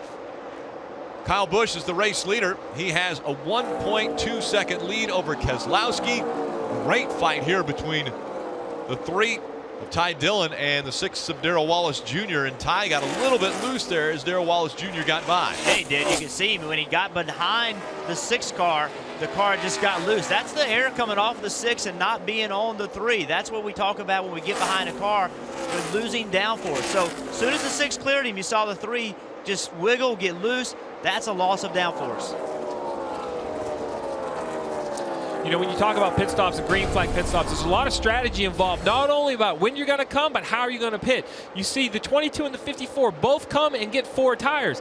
Their pit stops go very clean. The tire changes do a great job on the right side. Tires off. The jackmen run around. The most important thing in this whole element are the gas men. Watch the gas men for both vehicles. They're looking at the vent tube. They got to shake their head when the car is full. You see on the 54, as soon as he shakes his head, they drop the jack. On the 22, they wait 1 second. The jack drops, they give it a 1 count, and then he leaves. That little bit of time is worth about a half a gallon of fuel. But you see, it's also worth time. Brad Keselowski, Kyle Busch, both had decent stops. Brad Keselowski's in the 22s was a little slower, but I feel they got a little more fuel on board by waiting for the car to be flat. That 1 second you mentioned is the difference between the two, 41 to 42.3 second pit road comparisons. Marty. And Rick, now it becomes a game between the drivers. How much can you save for Kyle Busch? How much can you save while you're leading out front? And how much are you watching the 22? Listen to the radio. Hey, if Brad's last time takes a dump, let him know. So if Brad's trying to save what he needs so we can do it at the same time, he's probably in the same boat. He's going to try to save here. So we'll just try to match him for a little bit, save what you need. Now's the time to do it. And sometimes, Jeff, that's what you do as a leader, right? You kind of gauge the lap times you need to run based off where the second place man is, all while you're trying to stay out front, all while you're trying to save fuel. There's not much going on in the 54 car, is there? Dave? And Marty, the 22 was told that Kyle might use that cushion to his advantage, but the driver of the 22 was also told the following after the stop. Ran on the gas, coming to the stall there, guys. Good to know, good to know. We need at least that mileage to make it to the end right there. That mileage to make it to the end. What you need, that's what you get. Keselowski believes that he can do that. Later, Greg Irwin said the numbers have come back. I need a lap and a half out of you, bud. And that's what Brad will try to give him. It's a 175-mile-an-hour chess game. I love it. Not only these guys running around a bumpy track with car control, but did you hear how calm Brad Keselowski responded? Just a matter of fact, if that's what you need, that's what I'll get. These guys practice fuel savings. They know exactly what they're doing and how to do it. He needs a lap and a half. How does he do it, driver? He has to slow down. I mean, you got to use the throttle less. You got to be smooth on the throttle. Every car is a little different. Once you work with a team, you learn how their engines, their carburetors, all those things, how they work, and you determine the best way to save fuel. We've seen Brad Keselowski turning the car off under green. We've seen him doing that. I don't think he's to that extreme at this point. But also, Kyle Busch, as we talked about earlier, the only thing he has to do is keep pace. He doesn't have to outrun Keselowski right now. He just has to run the same speed. So you can't let Keselowski let you be the rabbit. You know, you got to keep an eye on your mirror. They're giving you an interval between you and him. You don't need to run any faster than you have to right now. If this thing comes to a green-white checkered, if it gets close on fuel, you don't want to have to run too hard at this point in the race and then run out because of that. Kyle Busch has a 1.4-second lead over Brad Keselowski. Ty Dillon back on pit road for some reason. Gotta do 4 here just in case. 4 tires here, guys. 4 tires, fill it up. He was on pit road lap 129, Dave. He reported a few laps ago that he had a vibration in the race car. He specifically pointed to the right rear, so he's almost sure about that. In this situation, you gamble if you only take 2, that it's not on the left side, but we'll see what they do. They're going to take all 4 just in case for Ty Dillon. Absolutely, Dave. The penalty's done. You had to come to pit road under green. You're going to lose a lap whether you do right side tires or left side tires. You see they're slow on the left rear, but you still cannot take the risk. If you come to pit road, you take a gamble, you only change rights, and it's a left rear, it'll absolutely kill you. At this point, they still have the opportunity to get a lucky dog. They're third in points. They need to go into salvage mode. How can they recover from this and get as many points out of the night as they can? they've got to be racing against Chris Buescher, who's now running 11th. Chase Elliott, second in points, is 13th. As they're running on the track, there's the point standings. See Chase Elliott, he's in danger of going a lap down right here. Marty? And Jeff, everything's setting up perfectly for Chris Buescher tonight. They went longer on that last run than anyone. They pitted later than anyone on this run. They think they can make it all the way on fuel, except for the fact that we mentioned earlier, he has a vibration. That vibration now is getting worse. It's especially right here where he lifts off the throttle. That's where he feels it. In fact, the last time he said on the radio, you could physically hear his voice shaking as the car was shaking. So that vibration for our championship leader getting worse. How long can he hang on to it, and will that car make it to the end? That's the big question. And that's such a hard decision for a driver. There's been so many times you're driving a race car, you have a big vibration, you pit crew says there was nothing wrong. So you feel terrible. You pitted for no reason, but you knew there was something wrong. So I always hate being in this position as a driver. Now he's had a vibration through 2 sets of tires, which now that concerns me. Is this vibration a wheel, or is this under the hood? Which you never want to assume that, but at some point now it looks like something else is causing the vibration. 75 green flag laps they have run, and out in front, the 54 of Kyle Busch continuing to lead at Kentucky.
And we're under our 5th caution of the night from the Kentucky Speedway. Race leader is Kyle Busch. Brad Keselowski out front. John West Townley bringing out this most recent caution. Yeah, you can see John West Townley. You'll see him way in the back of this picture. A lot of damage on his car. Hit really hard. So look way back, right there where the circle is. You can see him. Car looks like it gets loose. He turns back to the right, overcorrects it again, and gets in the wall. We saw that early in the race where he got loose and he overcorrected and got in the wall. Looks like he did it again. So we talk fuel strategy, we talk stretching the fuel mileage, and the caution comes out. So now you have to decide, are you willing to give up your track position for new tires? We have 11 on the lead lap. Chris Buescher is running 11. So in that situation, with only 11 cars, everyone should come to pit road, shouldn't they? Absolutely. If I'm any of the cars on the pit road, I'm coming to pit road. I think with 36 to go, 4 tires is the call. I'd put 4 tires on my car, even with there's only 11 on the lead lap. So regardless, if everyone took 2 tires, you're going to end up decent on track position.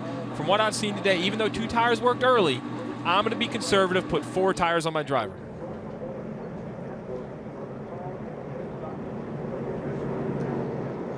Will it all be determined by Kyle Busch, or even if Kyle Busch stays out, does everyone behind him come to pit road? The leaders are going to determine what a lot of people do. If they don't pit, you definitely pit. If they do pit, maybe you stay out. I don't think that's going to work. I think watching if they take 2 or 4, that could be the key. You got a good spotter, pay attention to what they're doing. Making a run to pit road, the 54 and the 22 of Brad Keselowski, Mike Massaro. Early on, Eric Jones and the team elected to go with right sides only. Last stop, 4 tires. Going to be interesting to see what they do here. Jones said he gave it everything he had during that last run, but it was a little bit out of control. They're going to try to tighten it up with a little bit of air pressure. Right sides only, Marty. Kyle Busch, bottom left of your screen, said the car was a little bit tight, but a tad loose as well. He said, but I want my front grip fixed more than I'm worried about the rear grip. They're going to agree with Steve Letarte and go with 4 tires. Daniel Suarez, top right of your screen. They go with right side tires only for Suarez. We'll see how that pays off for him, Dave. 2 only for Brad Keselowski. There was a lot of code talk. A tango obviously means 2, because that's what they went with and that's what they called it. Brad will lead the group off of pit road. Yeah, Eric Jones with an impressive time on pit road. He comes out second. Daniel Suarez third. Kyle Busch drops a couple spots. He comes out fourth. And Chris Buescher, they're still working on that vibration, right, Marty? Rick, our championship, or the championship leader in the Xfinity Series, still sitting here on pit road, and what they're doing is trying to find that vibration, as you just mentioned. They were almost going to pit under caution, believe it or not, so they're checking all these wheels, trying to figure out what might be loose on the 60 car for Chris Buescher, and they were going to pit under caution, as I mentioned. Remember last week at Daytona, they almost went down a lap under caution as well, and that saved them. So 2 weeks in a row, they've been fortuitous. So the team looking underneath that car, trying to figure out if there is an issue with the points leader.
And welcome back to the Xfinity Series Racing from Kentucky, presented by K&N.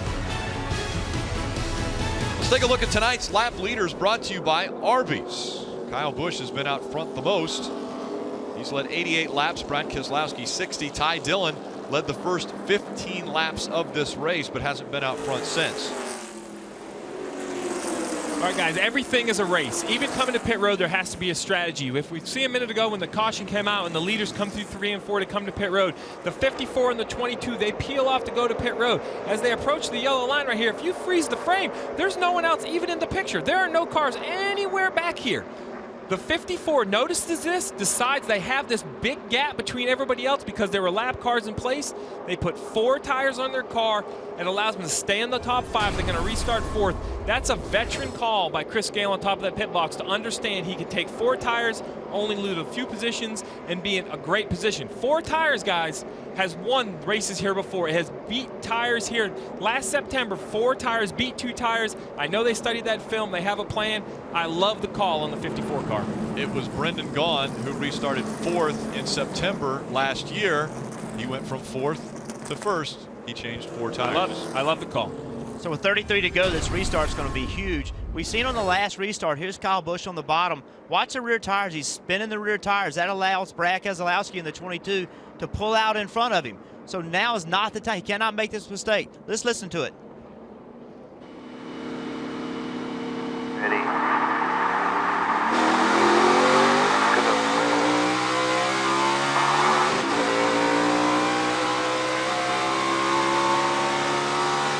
Kyle did a good job of recovering, was able to put his right front on Keselowski's left rear and slow him down. But right now, everybody's got to be clean. You know that back there is 4 fresh tires. You have to do everything perfect right now.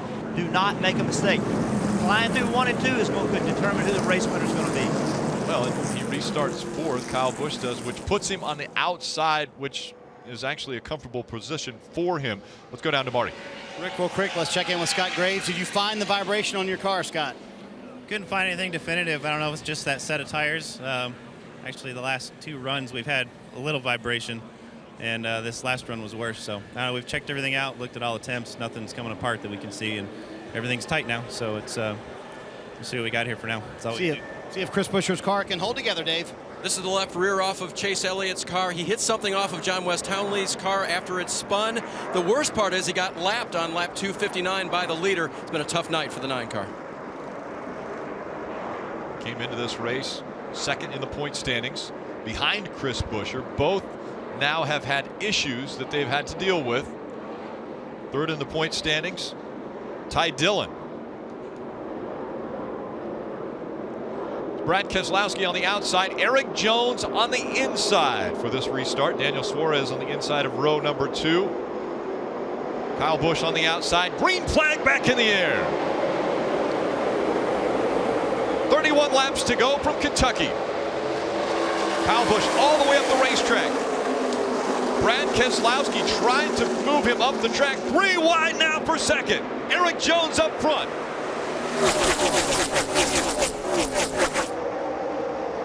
Daniel Suarez, an aggressive move to the bottom of the racetrack as they go through 3 and 4. Kyle Busch takes 2nd away from Brad Keselowski. Now on the front stretch, Keselowski trying to hang on. Keselowski surging in front as they go into 1 and 2.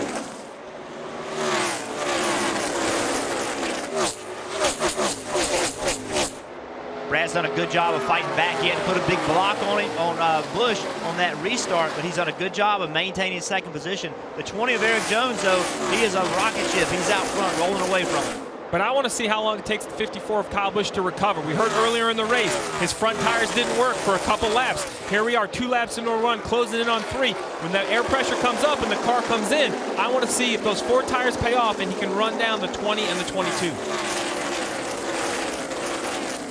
It looked as though Brad Keselowski was so focused on the 54 of Kyle Busch that he might have lost focus on the 20 of Eric Jones, and Jones took the lead away from him. Well, I think he has to be focused on the 54 of Kyle Busch, because if he would have got in front of the 22 and Brad Keselowski, that track position hurts tremendously. You spend so much time trying to get by a car. He had to defend his position before he could overtake the next one.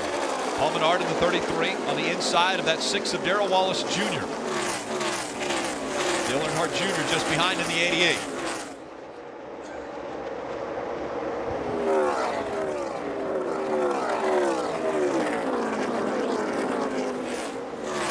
Paul Menard drove it to the bottom. Darrell Wallace in the 6, he just put it. Oh, he contact. gets in the back of him. Darrell Wallace Jr. into the wall. Darrell Wallace Jr. with a little damage to the right side. Now he comes back down on the 33. Sure not happy about the way that pass just took place. Dillon just staying in the gas and just rolled up into him.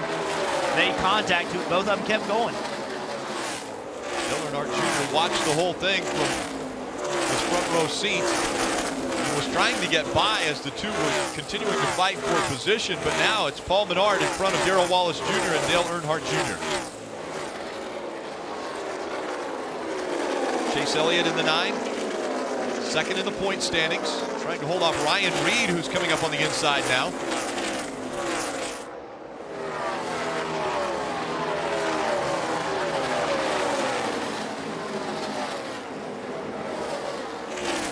See the 9 and the 16 racing each other. That's for the free pass position. This right here is a big race because if whoever gets in front, if the caution comes out, that's where the free pass is going. So these guys right here, they're racing as hard as if they were racing for the lead. Ryan Reed trying to work the inside once again. Both a lap down. And here comes Ty Dillon into the mix, also a lap down. And all three of these guys, they're racing for their lives right now. This is their race. If they can get this position, and if these guys are racing for the championship as well in the 9 and the 3, this position could be a big deal for the determine how you finish this race tonight. Chase Elliott came into this race second in the point standings. The 3 of Ty Dillon, third in the point standings. All a lap down. Look at the 33 on the bottom of the 6. The 33 clears the 6. Gets up the racetrack. The 6 drives up next to him. That pulls the air off the 33. The 33 is still in the gas. Runs up the racetrack. The 6 isn't quite as high as the 33 thought he would be. Gets into his left rear quarter panel. Both drivers did a great job of continuing. You know, Junior, well, he had to catch his breath a little bit, but they both did a great job of continuing on. That's just good, hard racing. Then earlier for the lead on the restart, we saw a big block. Watch the 22. He has to move up and block the 54. While he's doing that, the 20 is able to take the shortest way around the racetrack. That gets him in the lead. Now the 22 is too wide with the 18 and the 54. That entire lane's not as quick because at the 3 wide, the 20 of Jones, he's gone. Eric Jones has almost a second lead now over Brad Keselowski. Eric Jones has won twice already this year, both on 1.5 mile tracks. We have just 22 laps to go from here in Kentucky.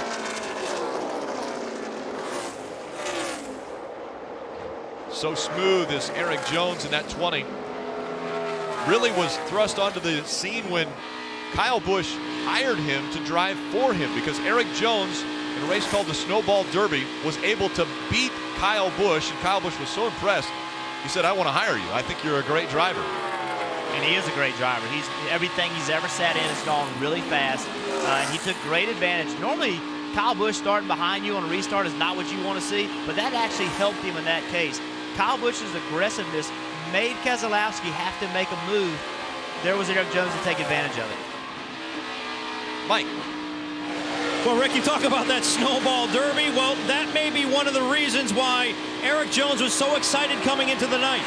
He said, not only do I have a chance to win, this is my first opportunity perhaps this year to race head-to-head with Kyle Busch for the win. Kyle's got some work to do to enter the fray, but so far, Eric Jones is keeping up his end of the bargain, Marty. And Mike, we talked about Kyle Busch's car, especially on these restarts, and how he struggled on the restarts. How did it fare on this last one? Not much better. Here's Kyle on the radio. It is not turning any better. 4. In fact, his spotter, Tony Hirschman, trying to be very calm, said, listen, we've struggled on restarts all night long. We've been the best car on the long runs. Just keep that in mind. Kyle followed that by saying, well, it's actually tighter on this run than it was the last run. The gap between Eric Jones and Brad Keselowski, about a 1/10 of a second difference between the two last time by. So now it's 0.8 of a second separating 1 and 2. Yeah, it seems like even those last 2 lap cars that Eric Jones had to go around, and why they seem like they're not really bothering him because they're off the pace, it is taking a little speed out of his car, whether he didn't get very good air or slid a tire or just used the tires more. You know, the advantage of the leader is the clean air. And you see here, Kyle Busch, the 4 tires we just heard were better on the long run. There's 18 to go. He's the fastest car right now. Is that going to be enough time to make up the 2 seconds? That time by. His lap time was 0.2 of a second faster than Eric Jones. The problem is he's 2 seconds behind Eric Jones with just 18 or now 17 laps to go. And here's Eric Jones, a young driver. Look who's behind him. You have a Cup champion behind you. You got to get one of the best in the sport. Right now, you got to be on top of your game. Make no mistakes. You know Keselowski's going to be pushing to put some pressure on him, gaining just a little bit every lap. You know the pressure's coming. Let's see if he can hold up to it. And they're starting to pass cars. Even these cars off the back of the field, that's like a distraction for Eric Jones. Now he has to work on the 90 to try to get around him while the 22 closes in on him. 16 to go. The gap now 0.4 of a second. Eric Jones trying to hold off Brad Keselowski. Keselowski's best finish in 2015 in the Xfinity Series is a second. He wants to change that statistic tonight. A lot of this is going to be when you catch lap traffic. You saw the 20 catch lap traffic at a wrong time. The 22 was able to keep his momentum. He didn't have to deal with lap traffic. The 20 had to deal with him getting into the corner. That's the worst possible scenario. But I love the look of the 22. When they go down into turn 1 here, you're going to see the 20 turn down into the corner of Eric Jones. Second place, Brad Keselowski in the 22. He's able to run just a little bit lower on the racetrack. You see a half a lane lower on the racetrack, getting air to the nose of his race car. That helps a car in traffic. He's finding his own clean air, and he's right up on the bumper of the 20. And Kyle Busch wants nothing more than these two to get close together, because that's going to slow them up and allow them to catch up and take advantage of those 4 tires. So he's hoping that he can see a good race in front of him. It could be a 3-way battle here shortly as these guys get close to one another. Kyle Busch consistently runs faster lap times. He's closed the gap down to 1.7 seconds. The laps continue to wind down, though. 14 laps remaining. Kyle Busch trying to chase down the top 2. Eric Jones, the race leader, 17 laps led. Kyle Busch has led the most, 88 laps tonight. Brad Keselowski has led 63. Kyle Busch continuing to turn the fastest laps late in the race. Elliott Sadler in the 1, fighting off the 33 of Paul Menard.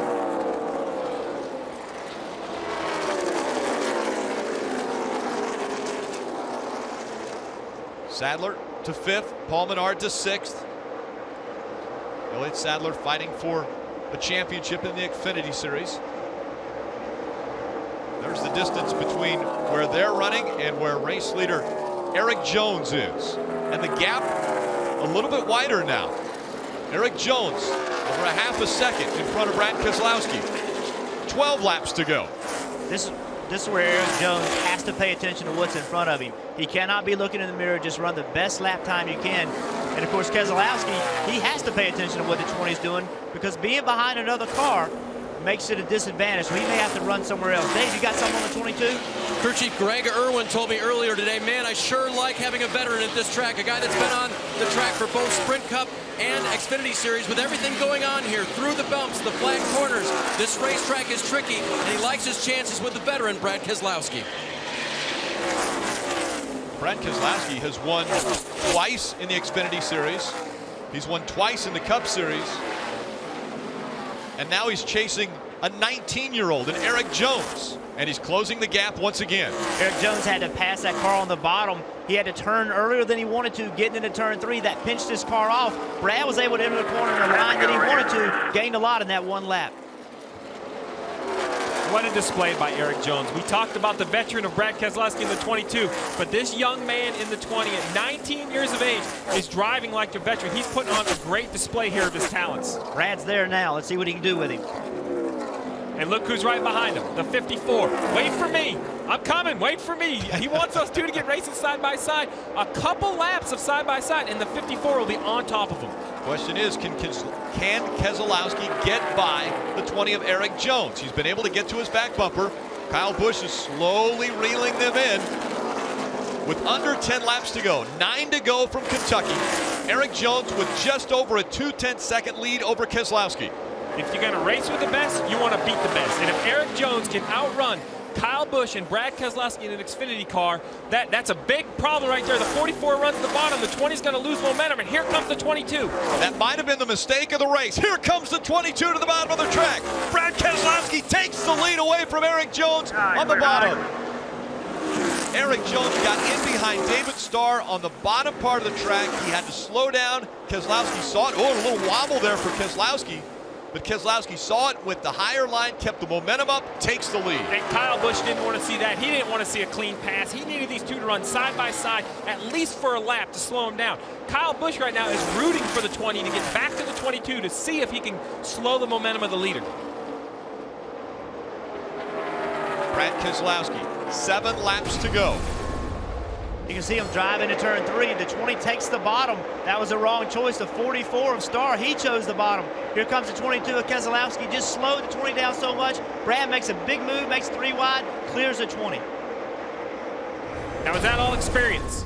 Is that just an experience to take the bottom of that lap car, or is that just bad luck that the 44 decided to run the bottom? That's a tough call, to be quite honest with you. You have to make your best guess. Obviously, he guessed wrong. He's not done, though. He's pulled back up on the 22. You know he's mad. He's making another run at him. 6 laps to go. Eric Jones trying to come back, fighting back after getting passed by Brad Keselowski. Kyle Busch also under a second from Brad Keselowski. It's going to be a 3-car battle as we see the 20 of Eric Jones look to the inside of that 22. You could hear Eric have to get out of the throttle there. He had to be out of throttle a little longer than he wanted to. Got to the 22. The car went around on him. He had to catch it. 5 laps of racing to go.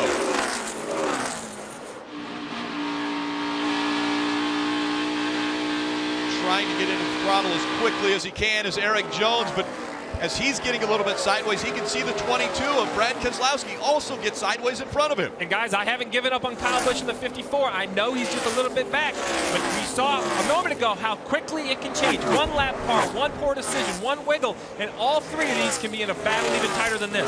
Speaking of lap cars, they're coming up on another one. Brad Keselowski in front of Eric Jones by 0.2 of a second. Kyle Busch running 3rd.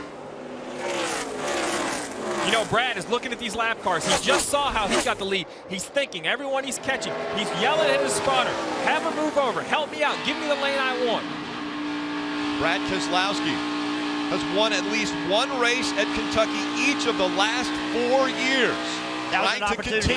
That was an opportunity right there for Eric to take advantage of, and he wasn't able to do it. The 22 got hung up behind next to the 4, leaving the corner, but you could hear the 20. He had to leave his throttle as well. That was a missed opportunity.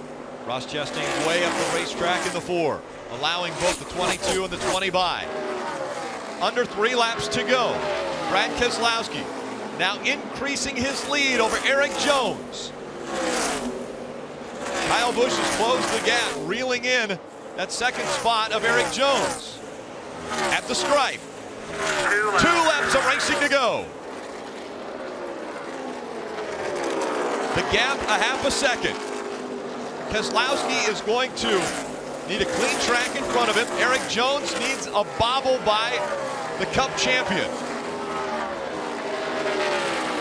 Keselowski with a clean pass. Jones following in his tire tracks as they go through 3 and 4. Coming out onto the front stretch, this time by. White flag will go in the air one more time around Kentucky. Eric Jones trying everything he can, giving it his all. Through 1 and 2, he closes the gap. Down the backstretch they go. Coming up on slower lap traffic. Eric Jones to the bottom. Can he get to the quarter panel? High, 1 back bottom. Through 3 and 4. Keselowski out front. Jones running 2nd. He bobbles. Keselowski will win at Kentucky. Guys, great effort today. Sorry I let you down on that last restart. Nice recovery. Good job, everybody. Thank you. Golly, that feels good. Way to go, Brad. Nice job, man. Way to go on 2 tires. Super job, Joe. You guys are ultimate professionals. Congratulations on that trophy. Good job on pit road, fellas. Thank you. They mentioned the trophy. A jukebox goes to the winner here at Kentucky. I'm sure we'll be playing some sweet music for Brad Keselowski. Absolutely. After that performance right there on 2 tires, getting by Eric Jones in the 20, knowing Kyle Busch is coming on 4 tires, he deserves the trophy. And here, Brad Keselowski's signature move takes the American flag, puts it in the window. I'm sure we're going to see some great donuts.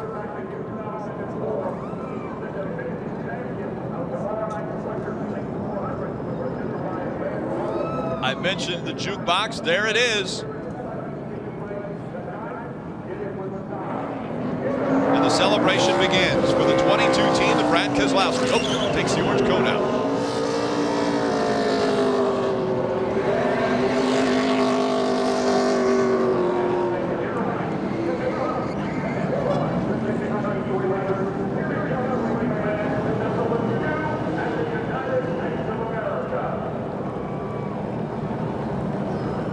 Brad Keselowski will make his victory lap backwards so he can be closer. Wave to the fans.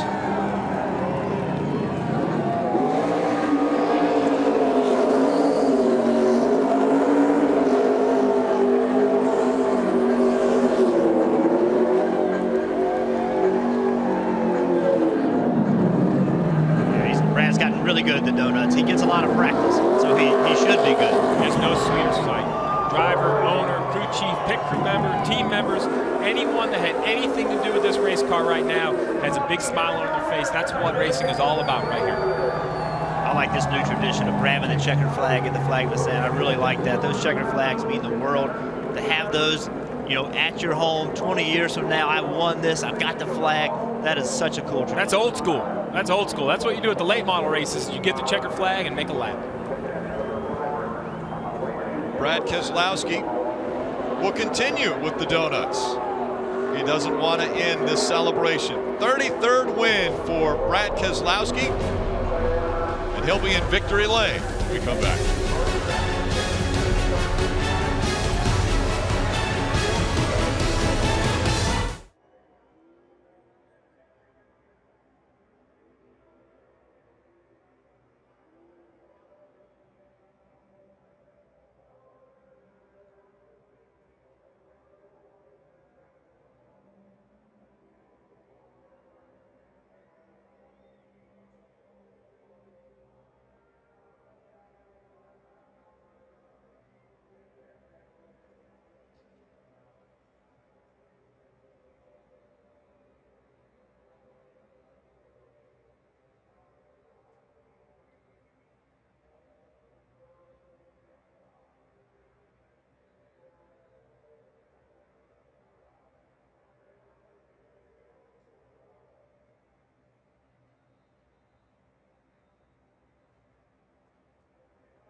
The smoke still lingering in the air from the impressive burnouts by Brad Keselowski.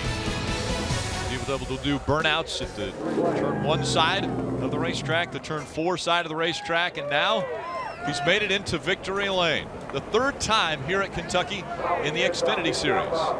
Dave Burns. And Brad just arrived here, checkered flag and American flag in the car. Brad getting the helmet undone. All the safety equipment and safety harnesses coming off of him.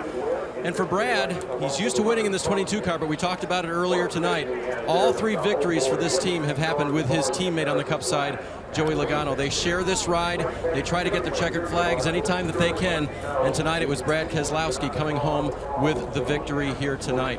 33 times he's been to victory lane now. You mentioned he knows how to do the burnouts. They know how to do the celebration too. There's some beverages standing nearby for Brad as soon as he climbs out of here. The signature glass is going on. This is what you do to celebrate in victory lane. Brad Keselowski hopping out now to the cheers of his crew and everyone down here.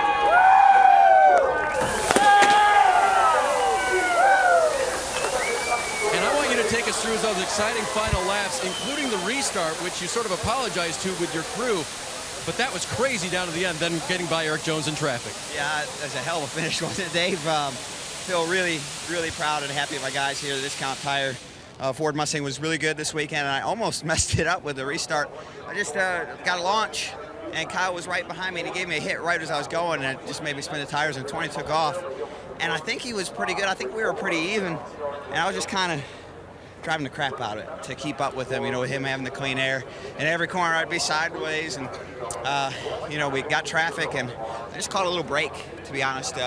One of the lap cars blocked in Eric. He had done a heck of a job and still did a heck of a job. Just sometimes things don't go your way, and I kind of thought it might happen, and one in the corner high, just ready for something to happen, you know, and it did, and opportunity struck, and I was able to make the most of it coming off a turn forward to make the pass for the lead. But just really happy for these guys. This team, the 22 team, since it started in 2010, has been really a dream ride and an honor for me to be a part of. And it's good to get back in the car and get our first Xfinity win of 2015.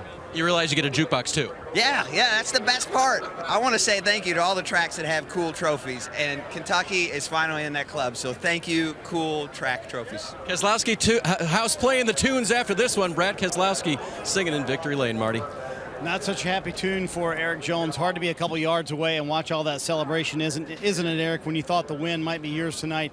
As you replay that in your mind, I'm sure you've already done it a couple of times now. What would you have done differently in those final few laps? Well, you know, I wish I would have known the lap car was going to the bottom and we would have went to the top, but that's about all we really could have done different. It was who was kind of out front at the end there taking two, and obviously Brad was good all night, and we were kind of trying to get up to that point and getting up to second on the restart and getting the lead. I thought, you know, we had a shot at it at that point. Our Freightliner Camry was good enough to maintain. You know, I don't know if we were quite the fastest car, but like I said, we gave ourselves a shot in clean air. And, you know, it's a bummer it didn't work out, but it's nice to be running up with those guys, with Kyle and Brad, and just mixing it up with them. So we'll keep building and, you know, see what we can do next time we come back. You mentioned mixing it up with the veterans. How much satisfaction does that give you that you nearly beat both of them? Yeah, it's it would have felt a lot better if we did beat both of them, but you know, it's cool. It's cool anytime you get to race those guys. I got to do it at Texas earlier this year, and now to get to do it here, it's just a good feeling as a driver to get to mix it up with those guys and see what they do, and it's fun to watch them as well. So just fun racing with Brad and trying to chase him back down and watching him fight the car, and we were fighting the car. So it's just cool to see and just good hard racing. Eric Jones continues to impress. Kelly, he finishes second here tonight.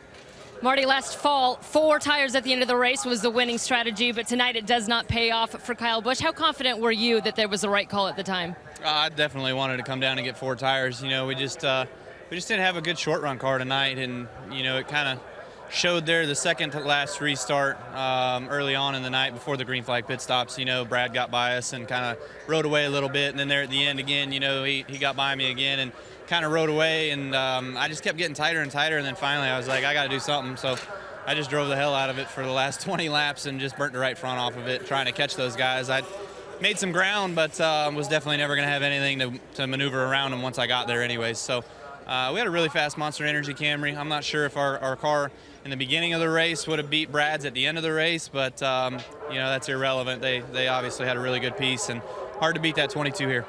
Eric Jones said how much he was looking forward to racing against you head-to-head. He obviously shares time with you in the 54. What do you think of his performance tonight? Flawless. You know, they took 2 tires. They got out front. That's what you got to do. That's where you need to be. And, you know, I'm not so sure if we would have taken 2 if we could have been out there and done the same thing as Eric and held off the 22. I don't know, you know, but I like the 4. And Eric's obviously a great driver, and he's going to be just just really good driver, and you know, he's going to get frustrated an awful lot because he's so good that he's going to finish seconds, thirds. He's going to win a lot too, but you know, I know us JGR guys, we're scratching our heads right now wondering how that 22 being a single car team can beat us 3 finishing second, third, and fourth tonight. Kyle led a race high 88 laps, just not the one that counted most, Mike. Chris Buescher didn't necessarily have the race finish he would like, but he does come away with the largest points lead he's had all year. 36 points is the advantage right now. That's got to give you some satisfaction. Big picture, it was a decent day for us, a decent night. It's been a long day is what it's been, but our cheese at Mustang was pretty good. I mean, we just we struggled to get some front turn in it, so I'd be lying if I said I was happy with where we finished tonight, but when you look at the overall, it was a good evening. We gotta get better, and we know that. You know, we talked about it just on the cool down lap. We got to figure out how to get a little bit more speed at some of these places. You know, we go to a lot of them, and we're really good, and it's just there's a big swing between our good days and our bad days. So, you know, unfortunately, it made for a long evening, but you know, it's okay. We'll go in the loud and go short track racing. A satisfying day, Rick, nonetheless. 11th for Chris Buescher. Absolutely. Daniel Suarez, also an impressive run, coming home in 4th. Brad Keselowski, the winner. Eric Jones, Kyle Busch, Daniel Suarez, the Toyotas out of JGR, all running very impressively. Look at the second 10, led by points leader Chris Buescher, and his two closest competitors in the points finished behind him. Yeah, none of them had great nights, but none of them have terrible nights. No really points lost in a big way.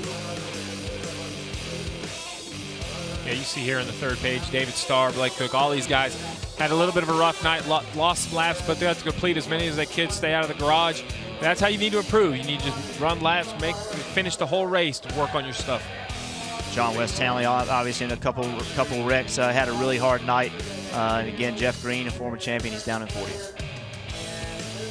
Eric Jones seemed to have some opportunities to get to victory lane on this one, Jeff. Yeah, he did. Lap traffic played a big role in tonight's race. You see Eric Jones, he's caught the 8 of Blake Cook. The 22 is behind him, so they're going down the back straightaway. Eric has to turn early getting into the corner. That has him in the wrong angle of approach getting into the corner. The 22, he's able to approach the way he wants. Gained a lot in that one move. Now that the 20 of Eric has caught the 44, he picks the bottom, thinks the 44 is going to go to the bottom. The 44 isn't going to go to the bottom, rather 44 does go to the bottom. That kills his speed. The 22 drives underneath him, game over. I thought there was one chance right here when the 22 catches the 4. The 22 gets slowed up, but you can hear right there the 20 had to play with the throttle a little bit. He had 2 cars side by side in front of him that took the downforce off his car. He wasn't able to keep that momentum. I thought that was a shot for him. Wasn't able to pull it off. Missed opportunities for Eric Jones. The point standings has Chris Buescher with a 36-point lead now over Chase Elliott. Ty Dillon 46 points back. Again, every position is worth 1 point in the championship. So as Chris Buescher mentioned it earlier, he's looking at the big picture. NASCAR America, the best NASCAR news and information first. Weekdays at 5 p.m. Eastern on NBCSN. NASCAR is on NBCSN and NBC 7 days a week. Got your best opportunity. We call these races on Saturdays and Sundays. We're on the show. Jeff and I are both on the show at least a couple days a week explaining what happened during the weekend, how the winner got there, who made the best of their opportunity, who missed opportunities, and what we should expect for the upcoming race. Who did make the best of their opportunities. Well, tomorrow on NBCSN at 6 p.m. Eastern, it's NASCAR Sprint Cup Series Racing from Kentucky, presented by KFC. Coming up next on NBCSN, it's Chasing 43, Richard Petty. NASCAR is on NBCSN and NBC 7 days a week. Great battles at the end of this race. Trying to hold on to the lead for Eric Jones, wasn't able to do it. Brad Keselowski with the impressive pass, taking the lead and the win, his 3rd here at Kentucky. This copyrighted telecast may not be reproduced, retransmitted, or used in any form without the authorized written consent of NASCAR Broadcasting. NASCAR would like to thank all of our loyal fans for your continued support, and we hope you enjoyed today's broadcast.